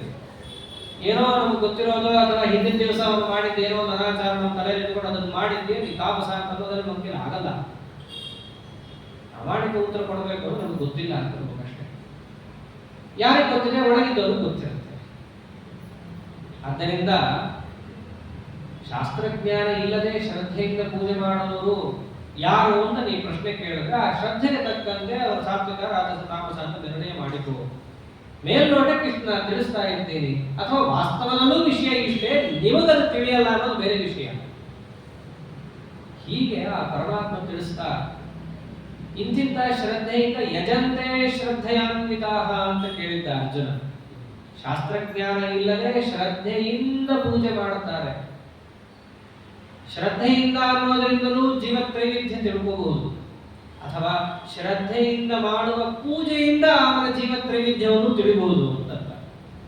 ಶ್ರದ್ಧೆ ಕಾಣಲ್ಲ, ಮನಸ್ಸಿಗೆ ಸಂಬಂಧಪಟ್ಟಿದ್ದು. ಆದರೆ ಶ್ರದ್ಧೆಯಿಂದ ಮಾಡೋ ಕೆಲಸ ಕಣ್ಣಿಗೆ ಕಾಣುತ್ತಲ್ಲ, ಯಾವ ಕೆಲಸ ಮಾಡೋದು ಸಾತ್ವಿಕ ಆಗಿದೆ. ಈ ಶ್ರದ್ಧಾ ಪುರಸ್ಸರವಾಗಿ ಒಂದು ವೇಳೆ ಆತ ಯಜಂತೆ ಸಾತ್ವಿಕ ದೇವಾನ್ ಸಾತ್ವಿಕ ದೇವಾನ್ ಯಕ್ಷರಕ್ಷಾಂಸಿ ರಾಜಸಾಃ ಪ್ರೇತಾನ್ ಭೂತಗಣಾಶ್ಚಾನ್ಯೇ ಯಜಂತೆ ತಾಮಸಾ ಜನಾಃ. ಸಾತ್ವಿಕರೆಲ್ಲರೂ ದೇವತೆಗಳನ್ನು ಪೂಜೆ ಮಾಡುತ್ತಾರೆ, ರಾಜಸರು ಯಕ್ಷ ರಾಕ್ಷಸರನ್ನು ಪೂಜೆ ಮಾಡುತ್ತಾರೆ, ತಾಮಸರಂತೂ ಪ್ರೇತಾನ್ ಪ್ರೇತಗಳನ್ನ ಭೂತಗಣಗಳನ್ನ ಪೂಜೆ ಮಾಡುತ್ತಾರೆ. ಅವರು ಮಾಡೋ ಕೆಲಸದಿಂದ ನೀವೇನ್ ತಿಳ್ಕೋಬಹುದು? ಅವರು ಸಾತ್ವಿಕ ರಾಜಸ ತಾಮಸ ಅಂತ ತಿಳ್ಕೋಬಹುದು. ಇವೆಲ್ಲ ಬಹಳ ಸ್ವಾರಸ್ಯ ಇರೋ ಶ್ಲೋಕಗಳಿವೆಲ್ಲ. ಏನು ರಾಜಸರೆಲ್ಲರೂ ಕೂಡ ಯಾವಾಗಲೂ ಯಕ್ಷರಕ್ಷಾಂಸಿ ಅದನ್ನ ಪೂಜೆ ಮಾಡ್ತಾರ? ಅವರು ಕೂಡ ಇಂದ್ರಾಯ ಸ್ವಾಹ ಅಂತ ಹಾಕ್ತಾರೆ, ಇಂದ್ರನಿಗೆ ಹಾಕ್ತಾರೆ. ಮತ್ತೆ ಅವ್ರನ್ನ ಮಾತ್ರ ದೇವ ಏನನ್ಬೇಕು, ಯಕ್ಷರಕ್ಷಾಂಸಿ ಅಂತ ಯಾಕಂದ? ಸಾತ್ವಿಕರನ್ನು ಮಾತ್ರ ದೇವಾನ ಅನ್ನೋದಕ್ಕೆ ಸೇರಿಸಿ ಯಕ್ಷರಕ್ಷಾಂಸಿ ಅಂತ ಯಾಕಂದ? ಎಲ್ಲ ಬಹಳ ಚೆನ್ನಾಗಿದೆ ವಿಚಾರಗಳಲ್ಲೆಲ್ಲ. ಯಾವ ವೇದಶಾಸ್ತ್ರಗಳನ್ನು ಬಳಸಿಕೊಂಡು ನಾವು ಸ್ವಾಹ ಅಂತ ಹಾಕ್ತಿವೋ, ಒಂದು ವೇಳೆ ನಾವು ಸರಿಯಾಗಿ ಆಯಾಯ ದೇವತೆಗಳನ್ನ ಅರ್ಥ ಮಾಡಿಕೊಳ್ಳದೆ ಸ್ವಾಹಾಕಾರ ಕೊಟ್ಟ ಪಕ್ಷದಲ್ಲಿ ಆ ಆಹುತಿಗಳೆಲ್ಲ ಯಾರಿಗೆ ಹೋಗುತ್ತೆ? ಇಂದ್ರಾಯ ಸ್ವಾಹ ಅಂತ ನೀವು ಹಾಕಿರಬಹುದು. ಅದು ಹೋಗೋದು ಯಾರಿಗೆ ಅಂದ್ರೆ ಇಂದ್ರ ಅಂತ ಹೆಸರಿಟ್ಟುಕೊಂಡಿರುವಂತಹ ಇನ್ನೊಬ್ಬ ದೈತ್ಯರಿಗೆ ಅದು ಹೋಗುತ್ತೆ. ಅಥವಾ ಇಂದ್ರ ಅಂತ ಹೆಸರಿಟ್ಕೊಂಡ ಇನ್ನ ಕೆಲವು ಅಪಭ್ರಷ್ಟ ದೇವತೆಗಳಿಗೆ ಅದು ಹೋಗುತ್ತೆ. ಯಾಕೆ ಅಪಭ್ರಷ್ಟ ಅಂತಂದ್ರೆ ಅಂದ್ರೆ ಸಾತ್ವಿಕರು ಶ್ರೀಹರಿಯನ್ನ ತಿಳಿದು ಮಿಕ್ಕ ದೇವತೆಗಳನ್ನು ಅವನ ಪರಿವಾರ ಅಂತ ತಿಳಿದು ಇಂದ್ರಾಂತರ್ಗತನಾದ ನಾರಾಯಣ ಅಂತ ತಿಳಿದ ಆಹುತಿಯನ್ನು ಕೊಟ್ರೆ ಅದು ಹಿಂದೆ ತಿಳಿಸಿದ್ದಾರೆ ಮನವಹ ಅಂತ, ಚತುರ್ಧ ಮನವಹ ಅಂತನ್ನಲ್ಲಿ ದೇವತೆಗಳನ್ನ ಹೇಗೆ ನಾವು ತಿಳ್ಕೋಬೇಕು? ಮನುನಾಮಕ ಅಂತ ತಿಳಿದು ನಾವು ಪೂಜೆಯನ್ನು ಮಾಡಿದಾಗ ಅದು ದೇವತೆಗಳಿಗೆ ಮುಟ್ಟುತ್ತೆ. ಹಾಗೆ ರಾಮ ಅಂತನ್ನುವ ಹೆಸರನ್ನು ಒಬ್ಬ ಯೋಗ್ಯ ವ್ಯಕ್ತಿಯೂ ಇಟ್ಕೋಬಹುದು, ಅಯೋಗ್ಯ ವ್ಯಕ್ತಿಯೂ ಇಟ್ಕೋಬಹುದು. ಹಾಗೆ ಬ್ರಹ್ಮ, ಶಿವ, ಇಂದ್ರ ಇವೆಲ್ಲ ಹೆಸರುಗಳು ಕೂಡ ದೇವತೆಗಳಿಗೂ ಇದೆ, ಆ ಹೆಸರಿಟ್ಟುಕೊಂಡಂತಹ ದೈತ್ಯರಿಗೂ ಇದೆ. ನಾವು ಇಂದ್ರಾಯ ಸ್ವಾಹ ಅಂತಲೇ ಕೊಡ್ತೀವಿ. ಯಾರು ಅದು ಹೋಗೋದು ನಮ್ಮ ಅನುಸಂಧಾನದಲ್ಲಿ ಯಾರು ಅಂತಿರುತ್ತೋ ಅವರಿಗೆ ಹೋಗುತ್ತೆ. ಅವಾಗ ನಾವು ಏನಂತ ಅನುಸಂಧಾನ ಇಟ್ಕೋಬೇಕು? ಮನುನಾಮಕರಾದ ದೇವತೆಗಳು ಯಾರಿದ್ದಾರೋ ಅವರಿಗೆ ಈ ಆಹುತಿ. ಅಲ್ಲಿ ಮನುನಾಮಕ ಬಹಳ ಮುಖ್ಯ. ಒಂದು ವೇಳೆ ಅದಿಲ್ಲ, ಪುರೋಹಿತರು ಅವರು ಕೂತ್ಕೋತಾ ಇದ್ದಾರೆ, ಇವನು ತುಪ್ಪ ಸವಿಯುವ ಕಾರ್ಯದಲ್ಲಿ ನಿರತನಾಗಿದ್ದ ಅಂತಂದ್ರೆ ಅದನ್ನ ಯಾರು ತಗೊಳ್ತಾರೆ? ಇಂದ್ರಾಯ ಸ್ವಾಹ ಅಂತ ಹೇಳಿದ್ರು, ಇಂದ್ರ ಅಂತ ಹೆಸರಿಡುವ ಇನ್ನ ಅಪಭ್ರಂಟರೋ ಅಥವಾ ತನ್ನ ನಾಮಕ ದೈತ್ಯರೋ ಅದನ್ನು ತಗೊಂಡು ಹೋಗ್ತಾರೆ.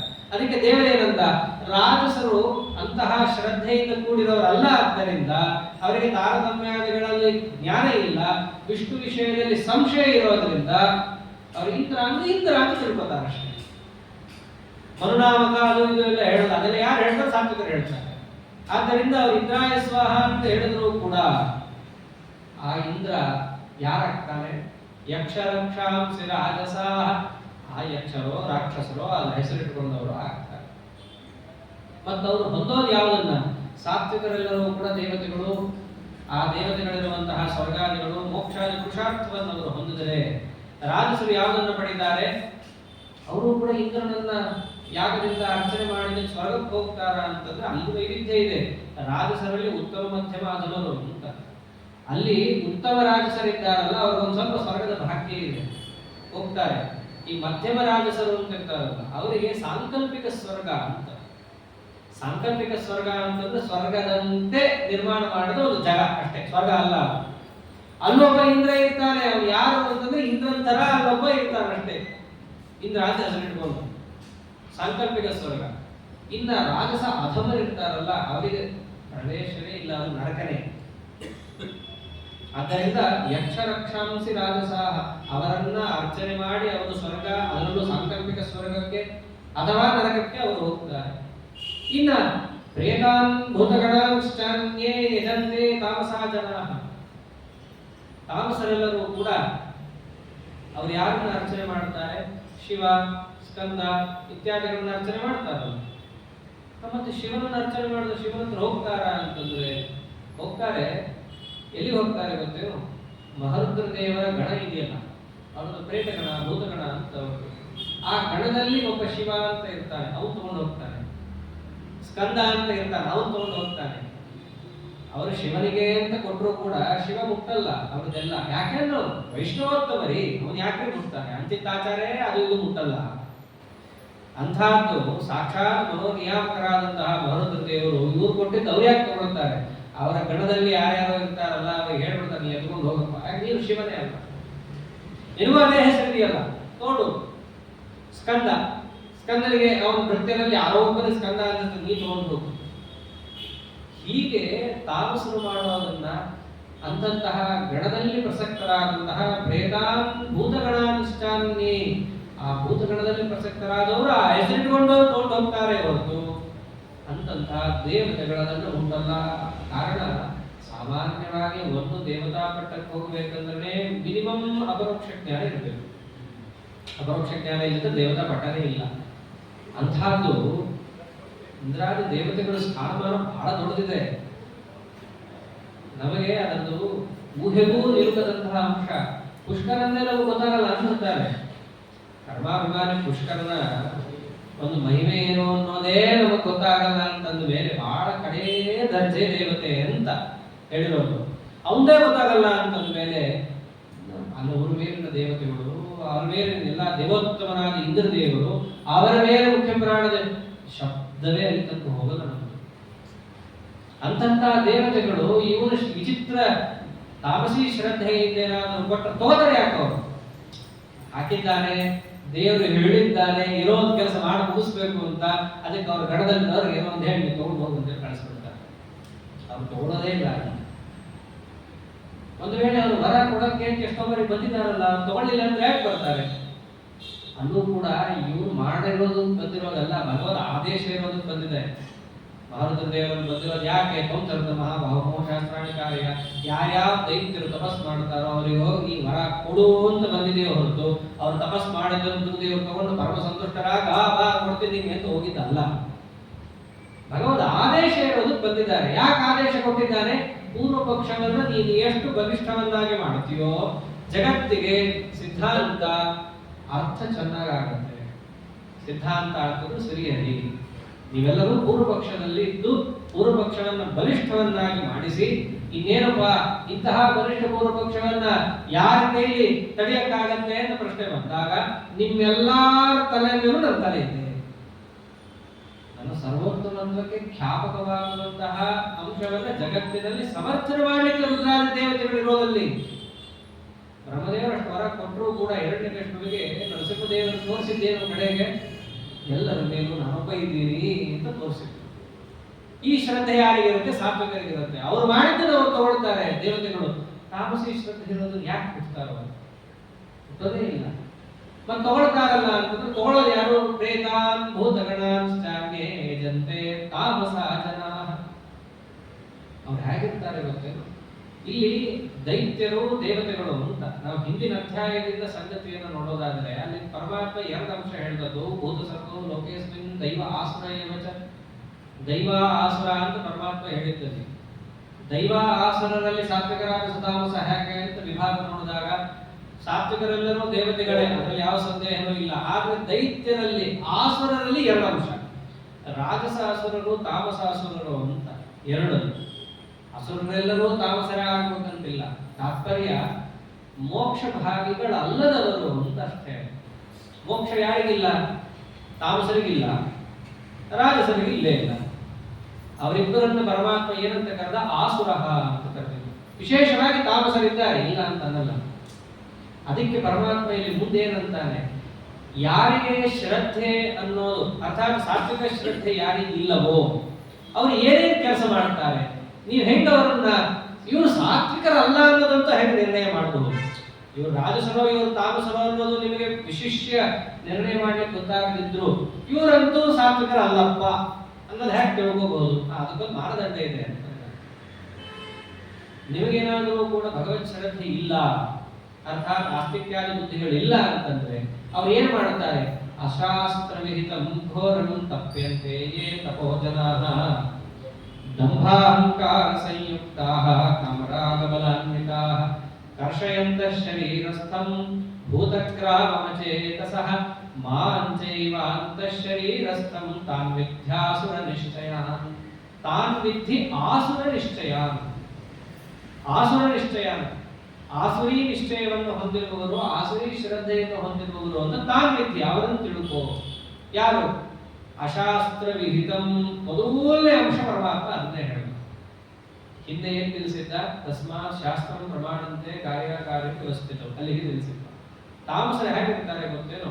ಶಾಸ್ತ್ರ ತಿಳಿಯದೆ ಅಥವಾ ತಿಳಿದು ಕೂಡ ಅಶಾಸ್ತ್ರ ವಿಹಿತಂ, ಯಾವುದು ಶಾಸ್ತ್ರ ಅಲ್ಲವೋ ಅದರಲ್ಲಿ ಹೇಳಿದ್ದನ್ನೇ ಅವರು ಮಾಡ್ತಾರೆ. ದುಷ್ಟ ಆಗಮಗಳು ಅಲ್ಲೇ ತಮ್ಮ ಬುದ್ಧಿಯನ್ನ ಹಾಕಿ ಮನಸ್ಸನ್ನ ಹಾಕಿ ಅಲ್ಲೂ ಹೇಗೆ ಮಾಡ್ತಾರೆ? ಘೋರಂ, ಏನೋ ಅಶಾಸ್ತ್ರವಾದದ್ದನ್ನು ಮಾಡ್ತಾರೆ, ಸುಲಭವಾದದ್ದು ಮಾಡ್ತಾರೆ ಅಂತಿಲ್ಲ. ಘೋರಂ, ಮಹಾ ಕಷ್ಟಕರವಾದದ್ದು ಮಾಡ್ತಾರೆ. ಬಹಳ ಕಷ್ಟ ಆ ಘೋರಿಗಳೆಲ್ಲ ಮಾಡ್ತಾರೆ ತಪಸ್ಸು.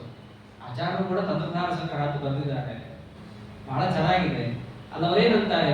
ಯಾವತ್ತೋ ಕೆಲನುಷ್ಠಾನೆ ಕರ್ಮಪೂರ್ಥ ನೈವೇದ್ಯತೆ ತಾವತ್ ಸಮಸ್ತಂ ಕಥಿತಂ ಅಸ್ಮಿನ್ ತಂತ್ರೆ ಯಥಾವಿಧಿ ಅಂತಾರೆ. ನಾನು ತಂತ್ರಸಾರ ಸಂಗ್ರಹ ಯಾಕೆ ಮಾಡಿಕೊಟ್ಟೆ? ಇನ್ನ ಸಾವಿರಾರು ಇದೆ, ಆದ್ರೆ ಎಷ್ಟು ಮಾಡಿದರೆ ಕರ್ಮ ಪೂರ್ತಿ ಆಗಬೇಕೋ ಅಷ್ಟಂಶವನ್ನ ನಾನು ನಿಮಗೆ ತಂತ್ರಸಾರ ಸಂಗ್ರಹದಲ್ಲಿ ಹೇಳಿದ್ದೇನೆ ಅಂತ.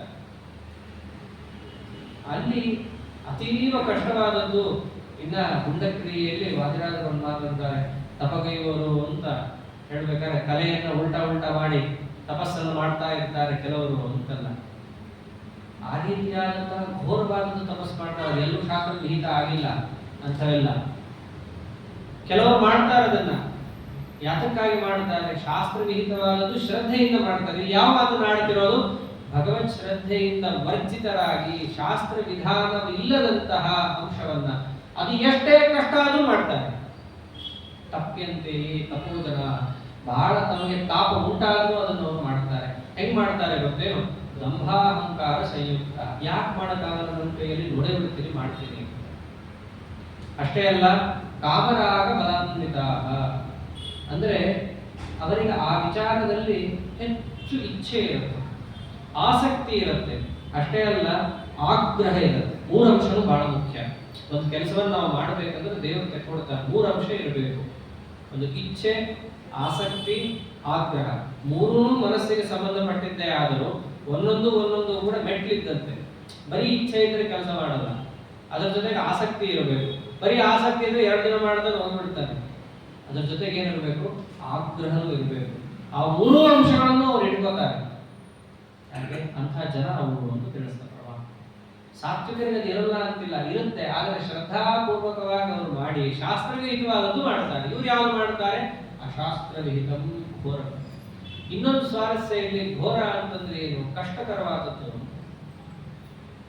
ಸಾತ್ವಿಕರು ಮಾಡುವ ಕೆಲಸ ಅದು ಘೋರ ಅಂತ ಶಾಸ್ತ್ರದಲ್ಲಿ ಕರೆಯಲ್ಲ. ಮೇಲ್ನೋಟಕ್ಕೆ ಅದು ಕಷ್ಟ ಅಂತ ಅನ್ಸಿದ್ರು. ಏನ್ ಪಂಚಾಗ್ನಿ ಮಧ್ಯದಲ್ಲಿ ಕೂತು ತಪಸ್ಸೆಲ್ಲ ಮಾಡ್ತಾರೆ. ಏನ್ ಧ್ರುವರಾಜ ಏನ್ ಕಮ್ಮಿನಾ ಮಾಡಿದ್ರು? ಬಹಳ ಕಷ್ಟಕರವಾದ ತಪಸ್ಸೆ. ಆದ್ರೆ ಅದನ್ನು ಘೋರ ಅಂತ ಯಾರು ಕರೀಲಿಲ್ಲ. ಯಾಕೆ ಕರೀಲಿಲ್ಲ ಅಂದ್ರೆ ಅಲ್ಲೇ ಇದೆ ಉತ್ತರ. ಕಷ್ಟಕರ ಅಂತ ಅರ್ಥ, ಘೋರ ಅಂತಂದ್ರೆ ಇವನ ತಪಸ್ಸಿನಿಂದ ಅವನಿಗೇನಾದ್ರೂ ಕಷ್ಟ ಆಗತ್ತ? ಇಲ್ಲ. ಅವನಿಗೇನಾಗುತ್ತೆ ತಪಸ್ಸಿಂದ? ಸುಖನೇ ಆಗುತ್ತೆ, ಮೋಕ್ಷಾದಿ ಪುರುಷಾರ್ಥವೇ ಆಗುತ್ತೆ. ಆದ್ರೆ ಇವನು ಮಾಡೋ ತಪಸ್ಸಿಂದ ಏನಾಗುತ್ತೆ? ಕಷ್ಟನೇ ಆಗುತ್ತೆ ಇವನಿಗೆ. ಅದಕ್ಕೆ ದೇವರೇನಂದ? ದೇಹಾಯಾಸವನ್ನಷ್ಟೇ ಉಂಟು ಮಾಡೋದಕ್ಕೆ ಘೋರ ಅಂತ ಕರೆಯಲ್ಲ. ಆ ದೇಹಕ್ಕೆ ಆಯಾಸವನ್ನು ಮಾಡಿಸಿ ಮುಂದವನೇನು ಪ್ರಯೋಜನವನ್ನು ಪಡಿತಾನೋ ಅದು ದುಃಖಕರವಾಗಿದ್ರೆ ಇವನು ಮಾಡುವ ಕೆಲಸ ಘೋರ ಅಂತ ಕರೆಸ್ಕೊಳ್ಳುತ್ತೆ. ಇಲ್ಲದಿದ್ರೆ ಅದು ಘೋರ ಅಂತ ಯಾಕೆ? ಉಗ್ರ ತಪಸ್ಸು ಅಂತೆಲ್ಲ ಕರೆಸ್ಕೊಳ್ಳುತ್ತದೆ. ಈಗೆಲ್ಲ ಶಾಸ್ತ್ರದಲ್ಲಿ ಇದೇನ ವಿಷಯ. ಯಾರಿಗದು ಕಷ್ಟ ಆಗುತ್ತೆ? ಇವನಿಗಷ್ಟೇ ಕಷ್ಟ ಆಗಲ್ಲ. ಇನ್ನೊಂದು ವಿಚಿತ್ರ ಏನು? ಕರ್ಷಯಂತ ಶರೀರಸ್ಥಂ ಭೂತಗ್ರಾಮಚೇತಸಃ ಮಾಂಚೈವ ಅಂತಃಶರೀರಸ್ಥಂ ತಾಂ ವಿದ್ಯಾಸುರ ನಿಶ್ಚಯಾನ್. ತಾನೇನೋ ಕಷ್ಟಪಟ್ಟುಕೊಂಡು ಒಬ್ಬನೇ ಕೂತ್ರೆ ಪರವಾಗಿಲ್ಲ, ಮೇಲ್ನೋಟದ ಅರ್ಥ ಗೀತೆ ಹೀಗಿದೆ. ಅವನೊಬ್ಬನೇ ಒದ್ದಾಡಲ್ಲ, ಶರೀರದಲ್ಲಿ ಕೂತಿರುವಂತಹ ದೇವತೆಗಳು ಒದ್ದಾಡಿಸ್ತಾರೆ, ನನ್ನನ್ನೂ ಒದ್ದಾಡಿಸ್ತಾನವನು. ಆದ್ದರಿಂದ ಅವನ ತಪಸ್ಸು ತಾಮಸಿ ತಪಸ್ಸು, ತಾಮಸಿ ನಿಶ್ಚಯ, ಆಸುರ ನಿಶ್ಚಯ ಅಂತ ಕರೆಸಿಕೊಳ್ಳುತ್ತೆ. ಮೇಲ್ನೋಟಕ್ಕೆ ಈ ಅರ್ಥ ಬರುತ್ತೆ. ಅವನೊಬ್ಬನೇ ಕಷ್ಟಪಟ್ಟರೆ ಪರವಾಗಿಲ್ಲ, ಒಳಗಿರುವಂತಹ ತತ್ವಾಭಿಮಾನಿಗಳಿಗೂ ಕಷ್ಟ ಕೊಡ್ತಾನೆ, ಅವರನ್ನು ಕೂಡ ಸ್ವರಗಿಸ್ತಾನೆ, ಮಡಗಿಸ್ತಾನೆ. ಅವನು ಅಷ್ಟೇ ಆಗಿದ ಪರ ನನ್ನನ್ನು ಮಡಗಿಸ್ತಾನೆ ಅಂತ. ದುಷ್ಟ ತಪಸ್ಸನ್ನು ಮಾಡಿದಾಗ ಒಳಗಿರುವ ತತ್ವಾಭಿಮಾನಿಗಳಿಗೆ ಖೇದ ಆಗತ್ತೆ ಅಂತ ಇದೆ ಶಾಸ್ತ್ರದಲ್ಲಿ. ಖೇದ ಆಗತ್ತೆ ಅಂದ್ರೆ ಅವನೇನೋ ಇವ್ರು ಮಾಡೋದ್ರಿಂದ ಕಷ್ಟ ಆಯ್ತು ಅಂತಲ್ಲ. ಈ ಅಯೋಗ್ಯ ತಪಸ್ ಮಾಡ್ತಾ ಇದ್ದಾನೆ, ಇವನ ತಪಸ್ಸಿಗೆ ಒಳಗಡೆಯಿಂದ ಕೂತ್ಕೊಂಡು ನಾವು ಸಪೋರ್ಟ್ ಮಾಡಬೇಕಾಗಿದೆ. ಸಾಕಾಗಿದೆ ನಮ್ಗೆ ಈ ತಪಸ್ಸಿಗೆ ಸಪೋರ್ಟ್ ಮಾಡಿ, ಸ್ವಾಮಿ ಧರ್ಮಾದಿಗಳೇ ಇವ್ನು ಏನ್ ಕೇಳ್ತಿದ್ದಾನೋ ಬಂದು ಕೊಟ್ಟು ಬಿಡ್ರಿ ಅಂತ ಕೇಳ್ಕೊತಾರ ಅವರು. ಹಿರಣ್ಯಕಶಿಪು ತಪಸ್ ಮಾಡಿದಾಗ ಇದೇ ಆಗಿತ್ತು. ಇವರು ತತ್ವಾಭಿಮಾನಿ ದೇವತೆಗಳಿದ್ದಾನೆ, ಒಳಗಡೆ ಎಲ್ಲ ಕೆಲಸ ಮಾಡಬೇಕು, ಕೈ ಕಾಲು ಆಡಬೇಕಂದ್ರೆ ಅವ್ರು ಸ್ವಲ್ಪ ಆಟ ಆಡಿಸಿದ್ರೇನೆ ಇವ್ರು ಕೈ ಕಾಲು ಆಡೋದು. ಅವನು ಹಠ ಹಿಡಿದು ಕೂತ್ಬಿಟ್ಟಿದ್ದಾನೆ. ದೇವತೆಗಳು ಬರ್ತಿಲ್ಲ, ಬ್ರಹ್ಮದೇವರು ಕೂಡ ತಪಸ್ ಮಾಡ್ತಿರೋದು, ಬರ್ತಾ ಇಲ್ಲ ಅವರು. ದೇವತೆಗಳು ಹೋಗ್ತಾರೆ, ಕೇಳ್ತಾರೆ. ಅವ್ನು ಏನ್ ಕೇಳ್ತಾನೆ ಕೊಡ್ಬಿಡ್ರಿ. ಯಾಕೆ? ಒಳಗ್ ಕೂಡಕ್ಕಾಗ್ತಾ ಇಲ್ಲ ನಮಗೆ. ಯಾಕೆಂದ್ರೆ ಅಂತಹ ದುಷ್ಟ ಪ್ರವೃತ್ತಿಯನ್ನು ಮಾಡುವ ಮನುಷ್ಯನ ಒಂದು ದೇಹೇಂದ್ರಿಯಾದಿಗಳಲ್ಲಿ ದೇವತೆಗಳಲ್ಲಿ ಇರ್ಲಿಕ್ಕೆ ಇಷ್ಟ ಆಗಲ್ಲ, ಆದ್ರೆ ಬಿಡೋಂಗಿಲ್ಲ, ಭಗವಂತನ ಆದೇಶ. ಅದಕ್ಕೆ ಅವ್ರು ಏನ್ ಮಾಡ್ತಾರೆ? ಈ ಕೆಲಸದಿಂದ ಅವನು ನಿಲ್ಲಿಸ್ಬೇಕು. ಅದಕ್ಕೇನು? ನೀವು ಬಂದ್ರೆ ಅವ್ನು ನಿಲ್ತಾನೆ. ಅನೇಕ ಉಪದ್ರವಗಳನ್ನು ಅವ್ನು ಕೊಡೋದು ಯಾಕೆ ಅಂತಂದ್ರೆ ದೇವತೆಗಳು ಅದನ್ನು ಬಿಡಿಸ್ತಾ ಇರಲ್ಲ, ಅದಕ್ಕೆ ಕೊಡ್ತಾರೆ. ಏನಾದ್ರು ಮಾಡಿ ಕೆಲಸ ಇವನು ನಿಲ್ಲಿಸ್ಬಿಡ್ಲಿ ಅಂತ ಹೇಳಿ. ಕೆಲವು ಬಾರಿ ಪರೀಕ್ಷಾತ್ಮಕವಾಗೂ ಮಾಡ್ತಾರೆ. ದುರ್ಜನರು ನಿಲ್ಲಿಸ್ಲಿ ಅಂತ ಮಾಡ್ತಾರೆ. ಯಾಕೆ ಮಾಡ್ತಾರೆ? ಅವರಿಗೆ ತ್ರಾಸ ಆಗ್ತಾ ಇರುತ್ತೆ. ತ್ರಾಸು ಅಂದ್ರೇನು? ಅವರೆಲ್ಲರನ್ನೂ ಕೂಡ ಈತ ಕುಬ್ಜರನ್ನಾಗಿ ಮಾಡಿ ಆ ದೇವತೆಗಳಿಗಿಂತ ತಾನು ಮೇಲೆ ಅಂತ ತಿಳ್ಕೊಂಡು ತಪಸ್ಸನ್ನು ಮಾಡ್ತಿರ್ತಾರಲ್ಲ, ಇದು ಬಹಳ ದುಷ್ಟವಾದ ತಪಸ್ಸಿದೆ. ದೇವತೆಗಳೆಲ್ಲರನ್ನೂ ಕೂಡ ಈಗ ಸ್ವರ್ಗಿಸ್ತಾನೆ ಕೆಟ್ಟ ಕೆಲಸದಿಂದ ಅಂದೇನು, ದೇವತೆಗಳನ್ನೆಲ್ಲರನ್ನೂ ಕೂಡ ಅಲ್ಪರು ಅಂತ ತಿಳಿತಾನೆ.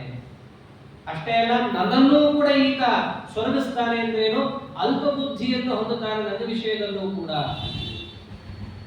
ತಾಮಸರೆಲ್ಲ ಹೀಗೆ ಕೆಲಸ ಯಾಕೆ ತತ್ವಾಭಿಮಾನಿಗಳು ನೋಡೇ ಬಿಡ್ತೀವಿ, ಏನ್ ಒಳಗಿರ್ತಾರ ಅವರು ನನಗಿಂತ ಹೆಚ್ಚ ನಾರಾಯಣ ಪ್ರೇರಣೆ ಮಾಡ್ತಾರ, ನಾನು ತಪಸ್ಸಿಗೆ ಕೂಡ್ತೀನಿ, ನಾರಾಯಣನನ್ನ ಕೊಲ್ಲುವಂತಹ ವರವನ್ನ ಬೇಡೋದಕ್ಕೋಸ್ಕರ ತಪಸ್ಸಿಗೆ ಕೂಡ್ತೀನಿ. ಹಿಂಗಂದ್ರೆ ಏನರ್ಥ? ತತ್ವಾಭಿಮಾನಿಗಳಿಗಿಂತ ನಾ ಮೇಲೆ, ಅವರ ಮೇಲಿರುವಂತಹ ನಾರಾಯಣನಿಗಿಂತಲೂ ಮೇಲೆ ನಾನೇ ಅರ್ಥ. ತಾಮಸರ ನಿಶ್ಚಯ ಹೀಗೆ ಇರುತ್ತೆ, ಆಸುರ ನಿಶ್ಚಯ ಹೀಗಿರುತ್ತೆ, ಅವರ ತಪಸ್ಸು ಹೀಗಿರುತ್ತೆ. ಯಾವತ್ತಾದರೂ ಕೂಡ ನಮ್ಮ ಮನಸ್ಸಿನಲ್ಲಿ ಅವ್ರು ಏನ್ ಮಾಡ್ತಾರ ನೋಡೇ ಬಿಡ್ತೀನಿ, ತತ್ವಾಭಿಮಾನಿಗಳು ಏನ್ ಮಾಡ್ತಾರ ನೋಡ್ಬಿಡ್ತೀನಿ ಅಂತ ಉದ್ದೇಶದಿಂದ ನಾವು ಏನಾದ್ರೂ ಕೆಲಸಕ್ಕೆ ಕೈ ಇಟ್ವಿ ಅಂತಂದ್ರೆ ಆ ಕೆಲಸ ಆಸುರಿ ಕೆಲಸ, ತಾಮಸ ಕೆಲಸ ಕರೆಸ್ಕೊಳುತ್ತೆ. ಇದನ್ನ ನೋಡಿ ಆದ್ರೂ ಕೂಡ ಅರ್ಜುನ ನೀನು ಇವರು ತಾಮಸರು, ರಾಜಸರು ಅಥವಾ ಸಾತ್ವಿಕರು ಅಂತ ತಿಳ್ಕೋಬಹುದು. ಪುರಾಣದಲ್ಲೆಲ್ಲ ಇದೇ ತರ ನಮಗೆ ಮುಖ್ಯವಾದ ಅಂಶ ಸಿಗೋದು. ಇವನು ರಾಜಸನೋ ತಾಮಸನೋ ಅಂತ ಗೊತ್ತಾಗುತ್ತೆ. ಅವರಲ್ಲಿ ಮೂರು ಗುಣ ಇರೋದಿಲ್ಲ. ಸಾತ್ವಿಕರಲ್ಲಿ ಮೂರು ಗುಣ, ಅದು ಮನಸ್ಸಲ್ಲೇ ಇರುತ್ತೆ. ಮೂರು ಗುಣ ಮನಸ್ಸಲ್ಲಿ ಅದು ಪ್ರವೃತ್ತಿ ಆಗ್ಬೇಕಲ್ಲ, ಅದನ್ನ ಆಗಿಸ್ತಾನಲ್ಲ ದೇವರು, ಮಾಡಿಸ್ತಾನೆ, ಕರ್ಮಾನುಸಾರವಾಗಿ ಮಾಡಿಸ್ತಾನೆ. ಕರ್ಮ ಎಲ್ಲ ನಲ್ಲೇ ಎಲ್ಲ ಸೇರ್ಕೊಂಡೇ ಇರೋದು. ಈಗೆಲ್ಲ ಕರ್ಮ ಅದು ಸಾತ್ವಿಕ ಗುಣದ ಟೈಮ್ ಆಗ್ತದೆ. ಸಾತ್ವಿಕ ಗುಣದ ಜೊತೆಗೆ ಬೇರೆ ಗುಣ ಎರಡು ಗುಣಗಳು ಇರ್ತವೆ. ಇದ್ದಾಗ ಅದು ಆ ಗುಣಗಳು ಪ್ರವೃತ್ತಿ ಆಗಲೇಬೇಕು, ಅವ್ನು ಮಾಡಿಸಲೇಬೇಕು. ಮಾಡಿಸಿದ ಮೇಲೆ ಅವರಿಂದ ಆ ಸಾತ್ವಿಕ ನಾವು ಮೇಲೆ ಅವರು ಮತ್ತೆ ಇಂಥ ಕೆಟ್ಟ ಕಾರ್ಯ ಮಾಡಿದರೆ, ಯಾಕಂದ್ರೆ ಅವತ್ತು ತಾಮಸ ಗುಣ ಇರ್ತದೆ, ಅಂದ ಮೇಲೆ ಮತ್ತೆ ಅದು ಅವ್ರು ಪೂರ ಸಾತ್ವಿಕ ಹೇಗೆ ಇರ್ತದೆ. ಅಲ್ಲಿ ಹಿಂದೆ ಉತ್ತರ ಕೊಟ್ಟಿದ್ದಾರೆ, ಅವನೇನಾದ್ರೂ ಕೆಟ್ಟ ಕೆಲಸ ಮಾಡುತ್ತಿರ್ಬೇಕಾದ್ರೆ ಉಳಿದ ಎರಡು ಗುಣಗಳು ತೂಷ್ಣೀಂ ಭಾವವಾಗಿ ಕೂತಿರುತ್ತೆ. ಅಲ್ಲಲ್ಲ, ಸ್ವಲ್ಪ ಇರೋ ಪ್ರಶ್ನೆ ಇಲ್ಲ, ಸ್ವಲ್ಪ ಜಾಸ್ತಿನೇ ಇದ್ರೂ ಕೂಡ ತೂಷ್ಣೀಂ ಭೂಯ. ಅವನು ಕೆಟ್ಟ ಕೆಲಸ ಮಾಡಬೇಕಾದ್ರೆ, ಉದಾಹರಣೆಗೆ ಸಜ್ಜನರೇ ಇರಬಹುದು, ದೊಡ್ಡ ಋಷಿಗಳನ್ನೇ ಇಟ್ಕೊಳ್ಳೋಣ, ಅವ್ರು ಏನೋ ಒಂದು ಅನರ್ಥ ಮಾಡ್ತಾ ಇದ್ದಾರೆ ಅಂತ ಇಟ್ಕೊಳ್ಳೋಣ. ಅನರ್ಥ ಮಾಡ್ತಿರೋದು ತಮೋ ಗುಣದಿಂದಲೇ. ಸ್ವಭಾವತಃ ಸಾತ್ವಿಕರೇ ಇರಬಹುದು, ಮನಸ್ಸಿನ ಮೂರು ಗುಣಗಳಲ್ಲಿ ಒಂದಾದ ತಮೋ ಗುಣದ ಪ್ರಾಚುರ್ಯದಿಂದ ಅಥವಾ ತಮೋ ಗುಣದ ಸ್ಥಿತಿಯಿಂದಾಗಿ ಅವರು ಕೆಟ್ಟ ಕೆಲಸ ಮಾಡ್ತಿದ್ದಾರೆ. ಸತ್ವಗುಣಕ್ಕೆ ರಜೋಗುಣಕ್ಕೆ ಏನ್ ಕೆಲಸ ಅಲ್ಲಿ? ಅವಾಗ ಪರಮಾತ್ಮ ಹಿಂದೆ ಇದೇ ಗೀತೆಯಲ್ಲೇ ಉತ್ತರ ಕೊಟ್ಟಿದ್ದೇನು, ಅವನೇನಾದ್ರೂ ಕೆಟ್ಟ ಕೆಲಸ ಮಾಡ್ತಾ ಇದ್ದಾನೆ ಅಂತಂದ್ರೆ ಸತ್ವಗುಣ ರಜೋಗುಣಗಳೆರಡು ಬಾಯಿ ಮುಚ್ಕೊಂಡು ಕೂತಿರುತ್ತೆ, ಯಾವ ಕೆಲಸವನ್ನು ಮಾಡಲ್ಲ. ಯಾಕೆ ಮಾಡಲ್ಲ ಅಂತಂದ್ರೆ ಅಲ್ಲಿ ರಜೋಗುಣಕ್ಕೆ ತಮೋಗುಣಕ್ಕೆ ಸತ್ವಗುಣಕ್ಕೆ ಮೂರು ಗುಣಕ್ಕೆ ಪ್ರೇರಕಳಾದಂತಹವಳು ಯಾರು? ಶ್ರೀಭೂ ದುರ್ಗಾತ್ಮಕಳಾದ ಮಹಾಲಕ್ಷ್ಮಿ. ಅವಳು ನನ್ನಿಂದಾಗಿ ಆ ಕೆಲಸಗಳನ್ನ ಮಾಡಿಸ್ತಾ ಇರ್ತಾಳೆ. ಇವೆಲ್ಲ ಇದೇ ಗೀತೆಯಲ್ಲಿದೆ, ತಗೊಳ್ತಾನೆ. ಅದೇ ಯಾಕೆ ಮಾಡಿಸ್ತಾನೆ ಅಂದ್ರೆ ನನ್ನಿಂದಾಗಿ ಅಂತ ಪರಮಾತ್ಮ ಉತ್ತರ ಕೊಡ್ತಾನೆ. ಪರಮಾತ್ಮನೇ ಲಕ್ಷ್ಮೀ ದೇವಿಗೆ ಆ ಒಂದು ಶಕ್ತಿಯನ್ನ ಕೊಟ್ಟು ಆ ಒಂದು ರಮಾ ರೂಪ ವಿಶೇಷ, ಅದು ಶ್ರೀ ಆಗಿರ್ಬೋದು, ಭೂ ಆಗಿರ್ಬೋದು, ದುರ್ಗಾ ಆಗಿರ್ಬೋದು, ಆಯಾಯ ರೂಪ ವಿಶೇಷಕ್ಕೆ ಪ್ರೇರಣೆಯನ್ನ ಕೊಟ್ಟು ಲಕ್ಷ್ಮೀ ದೇವಿಯ ಮೂಲಕವಾಗಿ ತಾನೇ ಮಾಡಿಸ್ತಾನೆ. ಅವಾಗ ಏನಾಗುತ್ತೆ, ಮೂರು ಗುಣಗಳು ಅವನಲ್ಲಿ ಇದ್ರೂ ದುರ್ಯೋಧನನಲ್ಲಿ ಇಲ್ಲೇನೋ, ಎಲ್ಲಾ ಕಡೆಯಲ್ಲೂ ಇದೆ. ಆದರೆ ಅವರಲ್ಲಿ ಆ ಒಂದು ಗುಣಕ್ಕೆ ಹೆಚ್ಚು ಪ್ರೇರಣೆ ಆಗುವಂತೆ ಪರಮಾತ್ಮನೇ ರಮಾದೇವಿಯಿಂದ ಆ ಕೆಲಸವನ್ನು ಮಾಡ್ತಾರೆ. ಸತ್ವಗುಣ ಇಲ್ಲೇನಾಗಿದೆ? ದುರ್ಯೋಧನನಲ್ಲಿ ಇದೆ, ಖಂಡಿತ ಇದೆ, ಆದ್ರೆ ಬಹಳ ಮಿನಿಮಲಿಸ್ಟಿಕ್ ಆಗಿರುತ್ತೆ. ಅದು ಕೆಲಸಕ್ಕೆ ಬಾರದ ರೀತಿಯಲ್ಲಿ ಇರುತ್ತೆ. ಹೇಗೆ ಬ್ರಹ್ಮದೇವರಲ್ಲೂ ಕೂಡ ಮೂರು ಗುಣ ಇದೆ, ಅದು ಅಂತಃಕರಣದ್ದು. ಸ್ವಭಾವದಲ್ಲಿ ತಗೊಂಡ್ರೆ ಪರಮ ಸಾತ್ವಿಕರು, ಅದ್ರಲ್ಲಿ ಸಂದೇಹನೇ ಇಲ್ಲ. ಅದು ತಮೋಗುಣ ಎಷ್ಟು ಬಹಳ ಸ್ವಲ್ಪ 99.9 ಸೇರಿಸಿ ಉಳಿದ್ರೆ ಏನಾದರೂ ಒಂದು ಅಂಶ ಇದ್ರೆ ಅಷ್ಟು ತಮೋಗುಣ ಹೇಳ್ಬೋದು ಅಷ್ಟೇ. ರಜೋಗುಣನೂ ಅಷ್ಟೇ. ಮತ್ತೆ ಅದು ಕೆಲಸಕ್ಕೆ ಬರಲ್ಲ ಅಂತ ಬರಲ್ಲ. ಯಾಕೆ ಬರಲ್ಲ ಅಂತಂದ್ರೆ ತೂಷ್ಣೀಂ ಭಾವವನ್ನು ಹೊಂದಿರುತ್ತೆ ಅಂತ. ಪಾರ್ಶಾಲಿಟಿ ಅಲ್ಲ, ಅವರ ಸಾಧನೆ ಆಗಿರುತ್ತೆ, ಅವ್ರ ಕರ್ಮ ಜೀವ ಸ್ವಭಾವ ಅಂತ ಅದಕ್ಕೆ ಹೇಳಿದ್ದು ನಮ್ಮಲ್ಲಿ. ಅವ್ರ ಸ್ವಭಾವ ಹಾಗಿದೆ, ಮತ್ತು ಅವರ ಅನಾದಿ ಕರ್ಮದಿಂದ ಹಾಗಿದೆ. ಇದೆಲ್ಲ ವಸ್ತುತಃ ಬೇರೆಯವರ ಮತದಲ್ಲಿ ಪಾರ್ಶಾಲಿಟಿ ಅಂತ ಹೇಳಕ್ ಬರುತ್ತೆ, ನಮ್ಮ ಮತದಲ್ಲಿ ಬರಲ್ಲ. ಯಾಕಂತಂದ್ರೆ ಬೇರೆಯವರ ಮತದಲ್ಲಿ ಎಲ್ಲ ಜೀವನೂ ಸಮಾನರೇ ಆದ್ದರಿಂದ ಅವ್ರಿಗೆ ಏನಾಗುತ್ತೆ, ಈ ಜೀವನಿಗೆ ಯಾಕೆ ಹಿಂಗ್ ಮಾಡಿಸ್ದ, ಈಗ ಹಿಂಗ್ ಯಾಕೆ ಮಾಡಿಸ್ದ, ಬ್ರಹ್ಮದೇವರಿಗೆ ಯಾಕೆ ಆನಂದ ಸಹಭೋಗ ಕೊಟ್ಟಿದ್ದಾನೆ, ಮಿಕ್ಕದವ್ರಿಗೆ ಯಾಕೆ ಕುಂಬಿ ಭಾಗದಲ್ಲಿ ಹಾಕಿದ್ದಾನೆ, ಇವೆಲ್ಲ ಅವ್ರಿಗೆ ಬರುತ್ತೆ ಪ್ರಶ್ನೆ. ನಮ್ಮಲ್ಲಿ ಏನಾಗುತ್ತೆ, ನಮ್ಮಲ್ಲಿ ಸಾಪೇಕ್ಷ ಸೃಷ್ಟಿಕರ್ತೃತ್ವವನ್ನು ಒಪ್ಪಿರೋದು. ಸ್ವತಂತ್ರನಾದರೂ ಕೂಡ ಪರಮಾತ್ಮ ಜೀವರಾಶಿಗಳನ್ನು ಪ್ರೇರಿಸಬೇಕಾದರೆ ತನ್ನ ಅಧೀನವಾದ ಅನೇಕ ಅಂಶಗಳನ್ನು ಬಳಸಿಕೊಂಡು ಪ್ರೇರಣೆಯನ್ನು ಮಾಡ್ತಾನೆ. ಇಲ್ಲಿ ತನ್ನ ಅಧೀನವಾದ ಅನ್ನೋ ಅಂಶ ಬಹಳ ಮುಖ್ಯ. ತನಗೂ ಜೀವನ ಕರ್ಮಕ್ಕೂ ಸಂಬಂಧವೇ ಇಲ್ಲ ಅಂದ್ರೆ ಮತ್ತೊಂದು ಸ್ವಾತಂತ್ರ್ಯ ಹೊರಡೋಯ್ತು. ಜೀವನ ಕರ್ಮವೂ ಕೂಡ ಭಗವದ್ ಅಧೀನವೇ. ಅದನ್ನ ನಿಮಿತ್ತ ಮಾಡಿಕೊಂಡು ಆ ಜೀವರಾಶಿಯಲ್ಲಿರುವ ಸತ್ವ ರಜಸ್ತಮೋ ಗುಣಗಳು ಮನಸ್ಸಿನಲ್ಲಿದ್ದು ಅದನ್ನ ತಂದು ಹಚ್ಚಿ ಅದಕ್ಕೆ ಕಾರ್ಯಕಾರಿತ್ವ ಬರಬೇಕಂದ್ರೂ ತಾನೇ ಬೇಕು. ಅಂದ್ರೆ ಇದೆಲ್ಲ ಬೇರೆಯವ್ರ ಮತಕ್ಕೆ ನೀವು ಕೇಳಿದ ಪ್ರಶ್ನೆ ಪರ್ಫೆಕ್ಟ್ ಆಗಿ ಸೂಟ್ ಆಗುತ್ತೆ ಅಷ್ಟೇ ಅಲ್ಲ, ಇದನ್ನ ಪ್ರಶ್ನೆ ಕೇಳಿದ್ದಾರೆ. ಇದನ್ನೇ ಕೇಳಿ ಅವ್ರು ಏನಂದಿದ್ದು, ಅದಕ್ಕೋಸ್ಕರವಾಗಿ ಜೀವ ತ್ರೈವಿಧ್ಯ ಒಪ್ಪಬೇಕಾಗುತ್ತೆ. ಅಷ್ಟೇ ಅಲ್ಲ, ಜೀವರ ತ್ರೈವಿಧ್ಯವನ್ನ ಒಪ್ಪಿ ಮನಸ್ಸಿನಲ್ಲಿ ಅಂತಃಕರಣಗಳಲ್ಲಿ ಏನು ಸತ್ವರದ ಸ್ತಮೋಗುಣಗಳಿದ್ದಾವೆ, ಒಂದು ಹೆಚ್ಚು ಒಂದು ಕಡಿಮೆ ಆಗ್ಬೇಕು ಅಂತಂದ್ರೆ ಕೇವಲ ಗುಣಗಳಿಂದ ಅಷ್ಟೇ ಅಲ್ಲ, ತನ್ನ ನಿಯಾಮಕರು ಬಿಡಬೇಕು ಅನ್ನೋದು ಒಪ್ಪಬೇಕಾಗುತ್ತೆ. ಇವೆಲ್ಲ ವಿಚಾರಗಳನ್ನು ಒಪ್ಪುದಾಗ ಏನಾಗುತ್ತೆ, ಅನೇಕ ಶ್ರುತಿಸ್ಮೃತಿ ಇತಿಹಾಸಗಳಲ್ಲಿ ಬಂದ ಕಥೆ ಸ್ವಲ್ಪ ಹೊಂದಾಣಿಕೆ ಆಗುತ್ತೆ. ಆದ್ದರಿಂದ ಈ ಸತ್ವರದ ಸ್ತಮೋ ಗುಣಗಳ ವಿಚಾರವನ್ನು ತಗೊಂಡಾಗ ಮೊದಲಿಂದೂ ಕೂಡ ನೀವು ಅನೇಕ ಬಾರಿ ಇದನ್ನ ಕೇಳಿದ್ದೇನೆ, ನಾನು ಕೂಡ ಅನೇಕ ಬಾರಿ ಇದೇ ವಿಚಾರವನ್ನ ಹೇಳಿದ್ದೇನೆ. ಆದ್ರೆ ಅದನ್ನೇ ಇವತ್ತು ಏನ್ ಮಾಡಿದ್ದು, ಸ್ಪಷ್ಟತೆ ಕೊಟ್ಟಿದ್ದು. ನನಗೆ ಸ್ಪಷ್ಟತೆ ಇದೆ ಅಂತ ನೀವು ತಿಳಿಸಿದ್ದು, ಆಯ್ತಾ? ಹೀಗೆ ಮೊದಲಿಂದ ನಾನು ಏನು ಹೇಳ್ತಾ ಬಂದಿದ್ದೆ, ಅಥವಾ ನನ್ನ ತಾತ್ಪರ್ಯ ಇದ್ದಿದ್ದಿರ್ಬೋದು ಅಥವಾ ಹೇಳೋದಾಗಿರ್ಬೋದು, ಜೀವರಲ್ಲಿ ಸತ್ವಗುಣ ಇಲ್ಲ, ಜೀವ ಶುದ್ಧ ನಿರ್ವಿಕಾರ ಅಂತ ನಾನು ಹೇಳ್ತಾ ಬಂದಿದ್ದೆ. ಯಾವ ಅಭಿಪ್ರಾಯದಲ್ಲಿ ಹೇಳಿದೆ ಅನ್ನೋದನ್ನು ಇವತ್ತು ಸ್ಪಷ್ಟಪಡಿಸಿದೆ.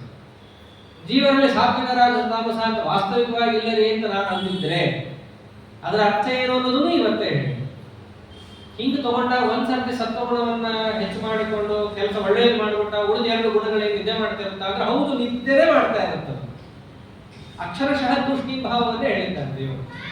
ಯಾಕೆ ತುಷ್ಟಿಭಾವ ಹೇಳಿದ್ದಾನೆ ಅಂತಂದ್ರೆ ಅವನಿಗೆ ಆ ಕರ್ಮ ಇದೆ, ಆ ಕರ್ಮ ಇರೋದ್ರಿಂದ ಈ ರಮಾರೂಪ ವಿಶೇಷದಿಂದ ನಮ್ಗೆ ಈ ಪ್ರೇರಣೆ ಆಗಿ ಆ ಗುಣ ಅವನಲ್ಲಿ ವೃದ್ಧಿಯಾಗಿ ಅವನಲ್ಲಿ ಕೆಲಸ ಆಗಿ ತನ್ನಿಮಿತ್ತಕವಾಗಿ ಅವನಿಂದ ಕೆಲಸ ಆಗೋದಿದೆ.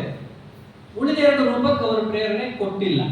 ಕಾರಣ ಆ ಜೀವನ ಅಂಥ ಕರ್ಮಗಳೇ, ಅದು ತನ್ನಧೀನವೇ ಆಗಿರುತ್ತೆ. ಹೀಗೆ ತಗೊಂಡಾಗ ಸಾತ್ವಿಕರು ಸತ್ಕರ್ಮವನ್ನು ಮಾಡಿದಾಗ ಅಂದು ಇನ್ನೊಂದು ವಿಚಾರವನ್ನು ಹೇಳ್ತಾರೆ. ಏನು ಅಂತಂದ್ರೆ, ಕೆಲವೊಮ್ಮೆ ಸಾತ್ವಿಕರೇ ಕೆಟ್ಟ ಕೆಲಸ ಮಾಡ್ಬಿಟ್ರಪ್ಪ, ಅವಾಗೇನು?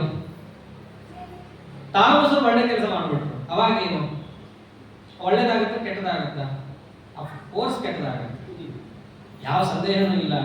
ಆದರೆ ಇಷ್ಟೇ ವ್ಯತ್ಯಾಸ, ಒಳಗಿನಿಂದ ಆದ ಸಾತ್ವಿಕ ಸ್ವಭಾವದವನು ಸಾತ್ವಿಕ ಶ್ರದ್ಧಾವಂತನಾದ್ದರಿಂದ ಆ ಕೆಟ್ಟ ಕೆಲಸವನ್ನು ಒಂದು ವೇಳೆ ಆತ ಮಾಡಿದರೆ ಅದಕ್ಕಿರುವಂತಹ ಫಲ ಏನಿರುತ್ತೋ ಅದನ್ನು ಪಡೆಯುವಾಗ ಪರಮಾತ್ಮನ ಹತ್ರ ಅವನು ಏನು ಬೇಡ್ತಿರ್ತಾನೆ, ತಪ್ಪಾಗೋಯ್ತು ಸ್ವಾಮಿ, ಇನ್ನು ಮೇಲೆ ಈ ತಪ್ಪನ್ನು ನನ್ನ ಕೈಯಲ್ಲಿ ನೀ ಮಾಡಿಸ್ಬೇಡ, ನಿನ್ನ ಪಾದಕ್ಕೆ ನಾನು ಬಂದು ಬಿದ್ದಿದ್ದೀನಿ ಅಂತ ಹೇಳಿ ತತ್ ಪಶ್ಚಾತ್ತಾಪ ಬುದ್ಧಿ ಅವನಲ್ಲಿರುತ್ತೆ. ಆದ್ದರಿಂದಾಗಿ ಅವನಿಗೆ ದುಷ್ಟರಿಗಾಗುವಂತೆ ಅಧಪ್ಪತನ ಇನ್ನ ಕೆಳಗೆ ಹೋಗಲ್ಲ, ಅವರಿಗೆ ಅದು ಬರೋದೇ ಇಲ್ಲ. ಆದ್ದರಿಂದ ಜಾರಕೊಂಡೆತನ ಜಾರ್ತನೇ ಇರ್ತಾರೆ ಕೆಳಗೆ.